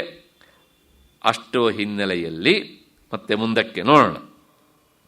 ಹಾಗೆ ಕಾರಣರೂಪವಂಥ ಬೀಜದಿಂದ ಅಂಕುರ, ಅಂಕುರದಿಂದ ಟಿಸಿಲುಗಳು ಅಥವಾ ಮುಂದೆ ಎಲೆಗಳು, ಕೊಂಬೆಗಳು, ರಂಬೆಗಳು ಆದ ಮೇಲೆ ಮತ್ತೆ ಪುನಃ ಅದು ಹೆಮ್ಮರವಾಗಿ ಬೆಳೆದಾಗ ಆ ಒಂದು ಬೀಜದಿಂದ ಅಸಂಖ್ಯ ಬೀಜಗಳು ಹುಟ್ಟಿ ಬರ್ತವೆ ಅಲ್ವಾ? ಹಾಗೆಯೇ ಈ ಅಹಂಕಾರ ಎನ್ನುವಂಥದ್ದು ಅದು ಏನು ಮಾಡುತ್ತೆ ಕೇಳಿದರೆ, ಅದು ಮೊದಲು ತನ್ನ ಬೀಜ ರೂಪದಿಂದ ಇರುತ್ತೆ. ಅದಾದಮೇಲೆ ವಿಷಯಾಭಿಲಾಷೆ ಎನ್ನುವಂಥ ಒಂದು ಸಣ್ಣ ಅಂಕುರವನ್ನು ಈಚೆ ಕಳಿಸತ್ತೆ. ಆ ವಿಷಯಾಭಿಲಾಷೆ ಬೆಳೆದು ಬೆಳೆದು ಅದು ಹೆಮ್ಮರವಾಗ್ತಾ ಬರುತ್ತೆ. ಇದನ್ನು ನೋಡಿದಾಗಲೇ ನಾವು ತೀರ್ಮಾನ ಮಾಡ್ಬೋದು, ನನ್ನ ಒಳಗೆ ಅಹಂಕಾರ ಎನ್ನುವಂಥ ಬೀಜ ಚೆನ್ನಾಗಿ ಇದೆಯೋ ಅಥವಾ ಅದು ನಷ್ಟವಾಗಿದೆಯೋ ಅಂತ. ಹೀಗೆ ಅಂಕುರಾದಿ ನಿಮಿತ್ತಸ್ಯ ಬೀಜಸ್ಯೈವ ನಾಶೇ, ಈ ಅಂಕುರಾದಿಗಳಿಗೆ ನಿಮಿತ್ತವಾದಂಥ ಬೀಜವೇ ನಾಶವಾಗಿಬಿಟ್ರೆ ಆಗ ಮತ್ತೆ ಅಂಕುರೋತ್ಪತ್ತಿ ಆಗೋದಿಲ್ಲ. ಹಾಗಾಗಿ ದಿನದಿಂದ ದಿನಕ್ಕೆ ಆಸೆ ಅಥವಾ ಕಾಮನೆಗಳು ಕಡಿಮೆ ಆಗ್ತಾ ಆಗ್ತಾ ಬಂದಾಗ ಒಳಗಡೆಯಿಂದ ಅಹಂಕಾರದ ಬೀಜವೂ ಸಹ ಏನಾಗ್ತಾ ಇದೆ, ಅದು ಕ್ಷೀಣವಾಗ್ತಾ ಇದೆ ಎನ್ನುವಂಥ ತೀರ್ಮಾನಕ್ಕೆ ಬರಬಹುದು. ಅಷ್ಟು ಹಿನ್ನೆಲೆಯಲ್ಲಿ ಕಾರ್ಯಂ ವಿಷಯಾನುಚಿಂತನಂ, ಅಲ್ಲಿ ಆ ಬೀಜದ ಕಾರ್ಯ ಅಂಕುರಾದಿಗಳು, ಇಲ್ಲಿ ಅಹಂಕಾರ ಎನ್ನುವಂಥ ಬೀಜದ ಕಾರ್ಯ ಯಾವುದು, ವಿಷಯಾನು ಚಿಂತನೆಗಳು. ಹೀಗೆ ಈ ವಿಷಯಗಳಲ್ಲಿ ಅಹಂಕಾರ ಎನ್ನುವಂಥದ್ದು ಅದು ತಾನು ಮೊದಲು ಪ್ರವೇಶ ಮಾಡಿ ಅವುಗಳನ್ನು ಜಾಗೃತಗೊಳಿಸಿ ಬಿಡುತ್ತೆ. ಅಷ್ಟು ಹಿನ್ನೆಲೆಯಲ್ಲಿ ಈ ಬೀಜಭೂತವಾದಂಥ ಅಹಂಕಾರ ಅದು ನಮ್ಮ ವಿಷಯಾಭಿಲಾಷೆಯಿಂದಲೇ ಬದುಕಿ ಉಳಿದಿದೆ ಅಂತ ಗೊತ್ತಾಗ್ಬಿಡುತ್ತೆ. ಅದು ಇದ್ರೆ ಏನಂತೆ ಅಂದರೆ ಅದಕ್ಕೆ ಉತ್ತರ ಹೇಳ್ತಾರೆ, ವಿವೇಕ ವಿಜ್ಞಾನ ನಾಶಿತೋಪ್ಯಹಂಕಾರ. ಈ ವಿವೇಕ ಅಂದರೆ ಸರಿ ತಪ್ಪುಗಳ ನಿರ್ಧಾರ, ಅದಾದ ಮೇಲೆ ಇದು ಸರಿಯಾದದ್ದು ಅಂತ ಅಲ್ಲೇ ವಿಜ್ಞಾನ ಅಂದರೆ ಮನನ ಮಾಡಲಿಕ್ಕೆ ತೊಡಗಿಕೊಳ್ಳುವಿಕೆ. ಹೀಗೆ ಆ ವಿವೇಕ ವಿಜ್ಞಾನಗಳಿಂದ ಅನಾದಿ ಕಾಲದಿಂದ ಬಂದಂತಹ ವಾಸನೆಯನ್ನು ತಡೆಗಟ್ಟಿಕೊಂಡರೂ ಸಹ ಆ ಅಹಂಕಾರದ ಇರುವಿಕೆಯಿಂದ ಒಳಮುಖವಾಗಿ ಕ್ಷಣಕಾಲ ನಾವು ನಮ್ಮ ಚಿಂತನೆಯಿಂದ ದೂರ ಸರಿದರೆ ತಕ್ಷಣವೇ ಮತ್ಮನ ಅದು ಚಿಗುರು ಬಿಡುತ್ತೆ ಅಂತ. ಹಾಗೆ ಚಿಗುರಿದಂಥದ್ದು ಅದು ಮತ್ತೆ ಪುನಃ ನಮ್ಮನ್ನು ಎಲ್ಲಿವರೆಗೆ ತಂದಿರುತ್ತೆ ಕೇಳಿದರೆ ಮತ್ತೆ ಹುಟ್ಟು ಸಾವಿಗಳ ಕಟ್ಟಿಗೆ ತಂದು ನಿಲ್ಲಿಸ್ತದೆ. ಹೀಗೆ ಅದಕ್ಕೆ ಏನು ಮಾಡಬೇಕು ಅಂದರೆ ನಿರಂತರ ಬ್ರಹ್ಮನಿಷ್ಠೆಯ ಅಪ್ರಮಾದೇನ ಸ್ಥಿತೌ, ಸದಾ ಅಂತರ್ಮುಖನಾಗಿ ಆ ಬ್ರಹ್ಮನಿಷ್ಠೆಯಲ್ಲಿ ತೊಡಗಿಕೊಂಡಾಗ, ಅಂದರೆ ಒಳಗಿನಿಂದ ಆತ್ಮಚಿಂತನೆಗೆ ತೊಡಗಿಕೊಂಡಾಗ ಹೊರಗಿನಿಂದ ವಿಷಯಾಭಿಲಾಷೆ ಎನ್ನುವಂಥದ್ದು ಅದು ಕಡಿಮೆ ಆಗ್ತದೆ. ಆ ವಿಷಯಾಭಿಲಾಷೆ ಕ್ಷೀಣ ಆಗ್ತಾ ಆಗ್ತಾ ಬಂದದ್ರಿಂದಲೇ ಅಹಂಕಾರವೂ ಸಹ ಕ್ಷೀಣವಾಗಿದೆ ಅಂತ ತಿಳಿದುಕೊಳ್ಳಬಹುದು. ಒಟ್ಟಾರೆ ಅಹಂಕಾರ ಸಂಪೂರ್ಣವಾಗಿ ಕ್ಷೀಣ ಆಗಬೇಕು ಅಂತಾದರೆ ಅವನು ಅದರ ಬಗ್ಗೆ ಯೋಚಿಸದೆ ಬ್ರಹ್ಮನಿಷ್ಠನಾಗುವುದಕ್ಕೆ ಮತ್ತೆ ಮತ್ತೆ ಯೋಚಿಸಬೇಕು ಎನ್ನುವಂಥದ್ದು ಇಷ್ಟು ಈ ಶ್ಲೋಕದ ತಾತ್ಪರ್ಯ. ಈ ವಿಷಯಾನುಚಿಂತನೆಯನ್ನು ಮಾಡಲಿಕ್ಕೆ ಹೋಗಬಾರದು ಅಂದರೆ ವಿಷಯ ಚಿಂತನೆ ಮಾಡಬಾರ್ದು ಅಂತ ಅಂದ್ಕೊಂಡ್ರೆ ವಿಷಯ ಚಿಂತನೆಯಿಂದ ದೂರ ಆಗಲಿಕ್ಕಾಗೋದಿಲ್ಲ. ಮನಸ್ಸನ್ನು ಅದರಿಂದ ತಿರುಗಿಸಿ ಒಳಮುಖನಾಗೋದಕ್ಕೆ ಹೆಚ್ಚು ಪ್ರಯತ್ನವನ್ನು ಮಾಡಬೇಕು. ಹಾಗೆ ಮಾಡಿದಾಗ ಈ ವಾಸನೆ ಅಂದರೆ ಕನ್ನಡದ ವಾಸನೆ ಅಲ್ಲ, ಸಂಸ್ಕಾರ ರೂಪದಲ್ಲಿ ಇರುವಂಥದ್ದು. ಹಿಂದೆ ನಾವು ಮಾಡಿದ ಎಷ್ಟೋ ಕಾರ್ಯಗಳು ಅವು ಬೀಜ ರೂಪದಲ್ಲಿ ಒಳಗೆ ಕುಳಿತಿರ್ತಾವಲ್ಲ, ಅವುಗಳನ್ನು ಶಾಸ್ತ್ರ ವಾಸನೆ ಅಂತ ಕರೆಯುತ್ತೆ. ಹಾಗೆ ಆದಾಗ ಈ ವಾಸನಾ ರೂಪದಲ್ಲಿ ಇರುವಂತಹ ಬೀಜಗಳು ಏನು ಮಾಡ್ತವೆ, ವಾಸನಾ ವೃದ್ಧಿತಃ ಕಾರ್ಯವೃದ್ಧ್ಯಾಚ ವಾಸನ ವರ್ಧತೆ ಸರ್ವಥಾ ಪುಂಸಃ ಸಂಸಾರೋ ನ ನಿವರ್ತತೆ. ಎಷ್ಟು ಪ್ರಯತ್ನ ಮಾಡಿದ್ರೂ ಸಹ ಈ ಹುಟ್ಟು ಸಾವುಗಳ ಕಟ್ಟನ್ನು ಕಳೆದುಕೊಳ್ಳುವುದು ಅಷ್ಟು ಸುಲಭ ಅಲ್ಲ ಅನ್ನೋದನ್ನು 314ನೇ ಶ್ಲೋಕದಲ್ಲಿ ಹೇಳ್ತಾರೆ. ಈ ಸಂದರ್ಭದಲ್ಲಿ ಒಂದು ಮಾತನ್ನು ಹೇಳಬೇಕು ನಾವು. ಮನುಷ್ಯ ಜ್ಞಾನದ ದಾರಿಯಲ್ಲಿ ಹೋಗೋದಕ್ಕೆ ಇಷ್ಟಪಡೋದಿಲ್ಲ. ಯಾಕೆ ಕೇಳಿದರೆ ಅಲ್ಲಿ ನಮ್ಮ ಬುದ್ಧಿಗೆ ಹೆಚ್ಚು ಕೆಲಸ ಇರುತ್ತೆ. ಬುದ್ಧಿಯನ್ನು ಮತ್ತೆ ಮತ್ತೆ ಏಕಾಗ್ರಕ್ಕೆ ಒಳಪಡಿಸಿ ಅದನ್ನು ಆತ್ಮಚಿಂತನೆಗೆ ಒಳಪಡಿಸ್ಬೇಕಾಗತ್ತಲ್ಲ, ಅದಕ್ಕೋಸ್ಕರ ತುಂಬ ಕಷ್ಟ ಆಗತ್ತೆ. 100ಕ್ಕೆ 99.9 ಜನ ಅದಕ್ಕೋಸ್ಕರ ಆ ಕಡೆಗೆ ವಿಚಾರ ಮಾಡಲಿಕ್ಕೆ ಹೋಗೋದಿಲ್ಲ. ಎಲ್ಲೋ ಕೆಲವು ಜನರು ಮಾತ್ರ ಅದ್ರ ಬಗ್ಗೆ ತಲೆ ಬೀಸಿ ಮಾಡಿಕೊಂಡ್ರೆ ಮನಸ್ಸನ್ನು ಮಿದುಳನ್ನು ಮಸೆದುಕೊಂಡು ಆ ಕಡೆಗೆ ಹೋಗ್ತಾರೆ. ಗೀತಾಚಾರ್ಯನು ಈ ಮಾತನ್ನು ಹೇಳಿದ್ದನ್ನು ನೆನೆಸ್ಕೊಳ್ಳಿ. ಏನು ಅಂದರೆ, ಬಹಳಷ್ಟು ಜನ ನನ್ನನ್ನು ಕಾಣಬೇಕು ಅಂತ ಇಷ್ಟಪಡ್ತಾರೆ, ಆದರೆ ಅವರು ಯಾರನ್ನು ಸಹ ನನ್ನ ಹತ್ರ ಬರೋದಕ್ಕೆ ಆಗುವುದಿಲ್ಲ. ಯಾಕೆಂದರೆ ಇವರೆಲ್ಲರೂ ಸಹ ಆರಂಭ ಶೂರರು. ಮನುಷ್ಯಾಣಾಂ ಸಹಸ್ರೇಷು ಕಶ್ಚಿದ್ಯತತಿ ಸಿದ್ಧಯೇ ಯತತಾಮಪಿ ಸಿದ್ಧಾನಾಂ ಕಶ್ಚಿನ್ ಮಾಂ ವೇತ್ತಿ ತತ್ವತಃ. ಸಣ್ಣ ಉದಾಹರಣೆ ಕೊಟ್ಬಿಡ್ತೇನೆ ಇದಕ್ಕೆ. ನೋಡಿ, ನಾನು ಮೊನ್ನೆ ದಿವಸ ಗಮನಿಸ್ತಾ ಇದ್ದೆ, ಈ ಸಲ ಈ ಗೀತಾ ಜಯಂತಿ ಮತ್ತು ವೈಕುಂಠ ಏಕಾದಶಿ ಇವೆರಡೂ ಸಹ ಒಟ್ಟೊಟ್ಟಿಗೆ ಬಂದಿದ್ದರಿಂದ ಬಹಳಷ್ಟು ದೇವಾಲಯಗಳಲ್ಲಿ ವೈಕುಂಠದ ನಿರ್ಮಾಣ ಆಗಿತ್ತು. ಬಹಳಷ್ಟು ಜನ ಮುಗಿಲು ಬೀಳ್ತಾರೆ ವೈಕುಂಠ ಏಕಾದಶಿ ದಿವಸ ದರ್ಶನ ಮಾಡೋದಕ್ಕೆ. ಮಾಡಬಾರದು ಅನ್ನೋದು ನನ್ನ ಮಾತಿನ ಅರ್ಥ ಅಲ್ಲ. ಆದರೆ ನಾನು ಬಹಳಷ್ಟು ಜನರನ್ನು ಪರಿಚಿತರನ್ನು ಕೇಳಿದೆ, ಇವತ್ತು ಏನು ಅಂತ ಕೇಳಿದರೆ ಎಲ್ಲರ ಬಾಯಲ್ಲೂ ಬರುವ ಒಂದೇ ಒಂದು ಶಬ್ದ, ಇವತ್ತು ವೈಕುಂಠ ಏಕಾದಶಿ. ಏನು ಮಾಡಿದೆ ಕೇಳಿದೆ, ನಾನು 11 ಬಾಗಿಲನ್ನು ದಾಟಿಕೊಂಡು ಹೋದೆ, ಅದಕ್ಕೋಸ್ಕರ ಎಷ್ಟೊತ್ತು ನಿಂತೆ, 3 ತಾಸು ಕ್ಯೂದಲ್ಲಿ ನಿಂತೆ ಅಂತ. ಹಾಗೆ ಕೇಳಿದಂತಹ 10,000 ಜನರಲ್ಲಿ ಒಬ್ಬ ವ್ಯಕ್ತಿಯೂ ಸಹ ಇವತ್ತು ಗೀತಾ ಜಯಂತಿ, ನಾನು ಭಗವದ್ಗೀತೆ 1 ಅಧ್ಯಾಯವನ್ನಾದರೂ ಓದಿದ್ದೇನೆ, 1 ಅಧ್ಯಾಯದ ಅರ್ಥ ಚಿಂತನೆಯನ್ನು ಮಾಡಿದ್ದೇನೆ, ಹೇಳಲಿಲ್ಲ. ಹಾಗಾಗಿ ಯಾಕೆ ಹೇಳೋದಿಲ್ಲ ಕೇಳಿದರೆ, ಮೊದಲನೇದಾಗಿ ಅಲ್ಲಿ ನಮ್ಮ ಮಿದುಳನ್ನು ಮಸಿಬೇಕು. ಇಲ್ಲಾದ್ರೆ ಹಾಗಲ್ಲ. ಆ ಕ್ಯೂದಲ್ಲಿ ನಿಂತ ನಮ್ಮ ಪರಿಚಿತರು ಎಷ್ಟೋ ಜನ ಸಿಗ್ತಾರೆ, ನಾವು ಮಾತಾಡ್ತಾ ಹೋಗ್ಬೋದು ಅಲ್ವಾ. ಅದಾದಮೇಲೆ ಅಲ್ಲಿ ಮತ್ತೆ ಪುನಃ ನಮಗೆ ಪ್ರಸಾದ ಕೊಡ್ತಾರೆ, ಮನೆಯವರಿಗೂ ಸಹ ತಿಂದ್ಕೊಂಡು ಬರಬಹುದು, ಮನೆ ಮಂದಿಗೆಲ್ಲ ಹಂಚಬಹುದು. ಹಾಗಾಗಿ ಮನುಷ್ಯನ ಸಹಜ ಸ್ವಭಾವ ಹೇಗಿರುತ್ತೆ ಕೇಳಿದರೆ, ಹೆಚ್ಚು ಈ ಶ್ರಮ ಎಲ್ಲಿ ಕಡಿಮೆ ಇರುತ್ತೋ ನಾವು ಅದನ್ನು ಆಯ್ಕೆ ಮಾಡ್ಕೊಳ್ತೇವೆ ಅಷ್ಟೇ. ಹಾಗಾಗಿ ಜ್ಞಾನ ಮಾರ್ಗದಲ್ಲಿ ಹೋಗುವುದು ತುಂಬ ಕಷ್ಟವಾದ್ದರಿಂದ ಬಹಳಷ್ಟು ಜನ ಅದನ್ನು ಆಯ್ಕೆ ಮಾಡಿಕೊಳ್ಳಿಕ್ಕೆ ಹೋಗೋದಿಲ್ಲ. ಹೋದ್ರೂ ಸಹ ಅಲ್ಲೋ ಇಲ್ಲ LKG ಅಥವಾ ಹಬ್ಬ ಅಂದರೆ 1ನೇ ಸ್ಟ್ಯಾಂಡರ್ಡ್ 2ನೇ ಸ್ಟ್ಯಾಂಡರ್ಡ್ ಮತ್ತು ಮುಂದಕ್ಕೆ ಹೋಗೋದು ಬಹಳಷ್ಟು ಜನರಿಗೆ ಕಷ್ಟ ಆಗಿಬಿಡುತ್ತೆ.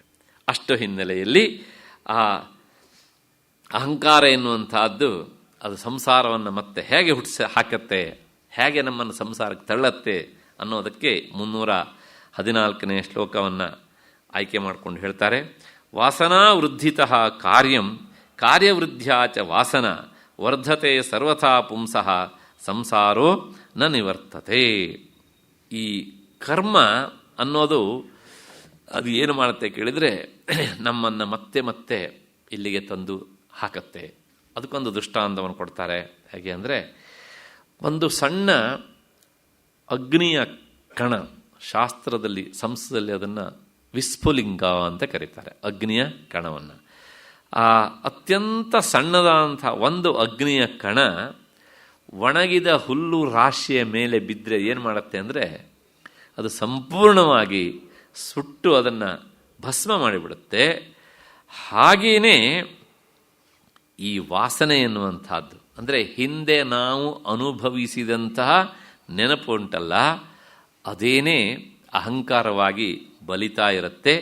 ಅದು ಈ ಹಿಂದೆ ನಾವು ಅನುಭವಿಸಿದಂತಹ ವಿಷಯ ಚಿಂತನೆ ಎನ್ನುವಂಥ ಬೀಜ ರೂಪದಿಂದ ಇದ್ದು, ಲೌಕಿಕ ವಿಷಯಗಳು ಸಿಕ್ಕಾಗ ಅದು ದೊಡ್ಡ ಆ ಬೆಂಕಿಯಾಗಿ ಉರಿತಾ ಇರುತ್ತೆ ಅಂತ. ಹಾಗೆ ಈ ಅಹಂಕಾರ ಎನ್ನುವಂಥ ಒಂದು ಸಣ್ಣ ಕಣ ಹುಲ್ಲಿನ ರಾಶಿಗೆ, ಹುಲ್ಲಿನ ಮೆದೆಗೆ ಬಿದ್ದ ಬೆಂಕಿಯಂತೆ ಅದು ದೊಡ್ಡ ಬೆಂಕಿಯಾಗಿ ಉರಿತಾ ಇರುವಾಗ ಏನಾಗುತ್ತೆ ಕೇಳಿದರೆ, ಆ ವಿಷಯ ಚಿಂತನೆಯ ಬೆಂಕಿಗೆ ಒಡ್ಡಿಕೊಂಡಂತಹ ಈತ ತನ್ನ ವಿವೇಕವನ್ನು ಕಳೆದುಕೊಂಡು ಬಿಡ್ತಾನೆ. ಆ ಅಹಂಕಾರ ವಿವೇಕವನ್ನು ತಗ್ಗಿಸತ್ತೆ. ತಗ್ಗಿಸಿ ಆದಮೇಲೆ ಒಂದು ರೀತಿಯ ವಿವೇಕವನ್ನು ಕಳ್ಕೊಂಡಾದ ಮೇಲೆ ಅವನು ಗೊಂದಲಕ್ಕೆ ಒಳಗಾಗ್ತಾನೆ. ಗೊಂದಲಕ್ಕೆ ಒಳಗಾದ ಮೇಲೆ ಸಂಪೂರ್ಣವಾಗಿ ಆತ್ಮವಿಸ್ಮೃತಿ ಉಂಟಾಗಿಬಿಡುತ್ತೆ. ಒಂದೊಂದೇ ಒಂದು ಕ್ರಮವನ್ನು ಹೇಳ್ತಾರೆ ಅದಕ್ಕೆ. ಈ ಸ್ವರೂಪಾನಂದ ವಿಸ್ಮೃತ್ಯ, ತನ್ನ ಒಳಗಿನ ಆ ಆನಂದದ ವಿಸ್ಮೃತಿ ಉಂಟಾದಾಗ, ಅಂದರೆ ಆತ್ಮ ಚಿಂತನೆಯಿಂದ ದೂರ ಸರಿದಾಗ ಅವನಿಗೆ ವಿಷಯಾಭಿಲಾಷೆ ಎನ್ನುವಂಥದ್ದು ಉಂಟಾಗತ್ತೆ. ವಿಷಯಾಭಿಲಾಷೆಯಲ್ಲಿ ಆಸಕ್ತನಾಗ್ತಾನೆ. ಆ ವಿಷಯಾಭಿಲಾಷೆಗೆ ತೊಡಗಿದಾಗ ಅದು ಸಿಕ್ಕಿದರೆ ವಿಷಯವನ್ನು ಅನುಭವಿಸ್ತಾನೆ. ಸಿಗದೇ ಇದ್ದರೆ ಆತ ದುಃಖಕ್ಕೆ ಒಳಗಾಗ್ತಾನೆ. ಅಯ್ಯೋ, ನಾನು ಬಯಸಿದ್ದು ಸಿಗಲಿಲ್ವಲ್ಲ ಅಂತ. ಲಾಭ ಆದರೆ ಸುಖ, ಸಿಗದೇ ಇದ್ದರೆ ದುಃಖ. ಸರಿ, ಸಿಕ್ಕಿತು ಅಂತ ಇಟ್ಕೊಳ್ಳೋಣ. ವಿಷಯಾಭಿಲಾಷೆಗೆ ತೊಡಗಿದಾಗ ವಿಷಯ ಸಿಕ್ಕಿತು, ಸಿಕ್ಕಾಗ ನನಗೆ ಸಿಕ್ತು ಅಂಥೇಳಿ ಹರ್ಷ ಪಡ್ತಾನೆ, ಸಂತೋಷ ಪಡ್ತಾನೆ, ನಾನು ಬಯಸಿ ಸಿಕ್ತು ಅಂತ. ಸರಿ, ಹಾಗೆ ಹರ್ಷ ಪಡ್ತಾ ದರ್ಪಕ್ಕೆ, ಅಂದರೆ ಅಹಂಕಾರಕ್ಕೆ, ಅಂದರೆ ನಾನು ಬಯಸಿ ಸಿಕ್ತು ಎನ್ನುವಂಥ ಈಗೋ ಅವನನ್ನು ಆಕ್ರಮಿಸಿ ಬಿಡುತ್ತದೆ. ಯಾವಾಗ ಈ ದರ್ಪಕ್ಕೆ ಒಳಗಾಗ್ತಾನೋ ಆಗ ಧರ್ಮವನ್ನು ಅತಿಕ್ರಮಿಸಿ ನಡೀತಾನೆ. ಮನುಷ್ಯ ಧರ್ಮವನ್ನು ಮೀರಿ ನಡೆದ ಕಾರಣ ಅವನ ದರ್ಪ. ಯಾವಾಗ ಧರ್ಮವನ್ನು ಅತಿಕ್ರಮಿಸಿ ನಡೀತಾನೋ ಅಂದರೆ ಕರ್ತವ್ಯಗಳ ಪರಿವೆ ಇಲ್ಲದೆ ಬದುಕುವಂತಹದ್ದು, ಅದು ಧರ್ಮ ಅತಿಕ್ರಮಿಸಿ ನಡೆಯೋದು ಅಂತ.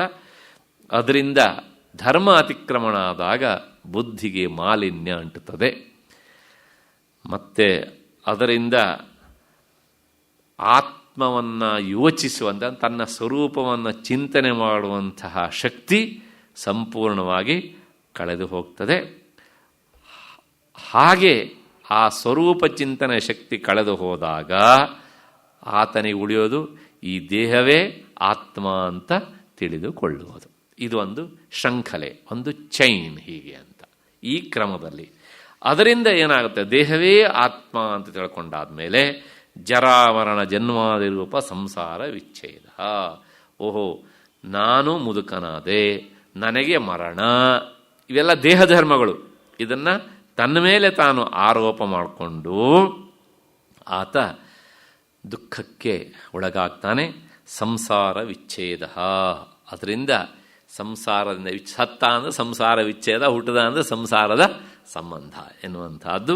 ಹೀಗೆ ಇದು ಪುನರಪಿ ಜನನಂ ಪುನರಪಿ ಮರಣಂ ಅಂತ ಮತ್ತೆ ಮತ್ತೆ ನಡೀತಾನೇ ಇರ್ತದೆ. ಇದಿಷ್ಟಕ್ಕೂ ಕಾರಣ ಏನು ಕೇಳಿದರೆ, ಒಂದು ಸಣ್ಣ ಅಹಂಕಾರ ಎನ್ನುವಂತಹ ಅಗ್ನಿಯ ಕಣ.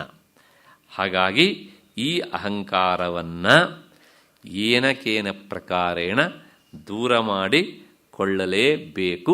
ಜ್ಞಾನಿಯಾದವನು ಅದನ್ನು ಹೇಗೆ ಕಳ್ಕೊಳ್ತಾನೆ ಅನ್ನೋದನ್ನು 315ನೇ ಶ್ಲೋಕದಲ್ಲಿ ಸಾಧನೆಗೆ ಸಂಬಂಧಪಟ್ಟ ವಿಷಯವನ್ನು ಮುಂದುವರೆದು ಹೇಳ್ತಾರೆ. ನಾಳೆ 6ವರೆಗೆ ಸೇರಿದಾಗ ಅದರ ಚಿಂತನೆಯನ್ನು ಮಾಡೋಣ. ಅಲ್ಲಿವರೆಗೆ ನಿಮಗೆಲ್ಲ ನಮಸ್ಕಾರ ಮತ್ತು ಕೃತಜ್ಞತೆಗಳು.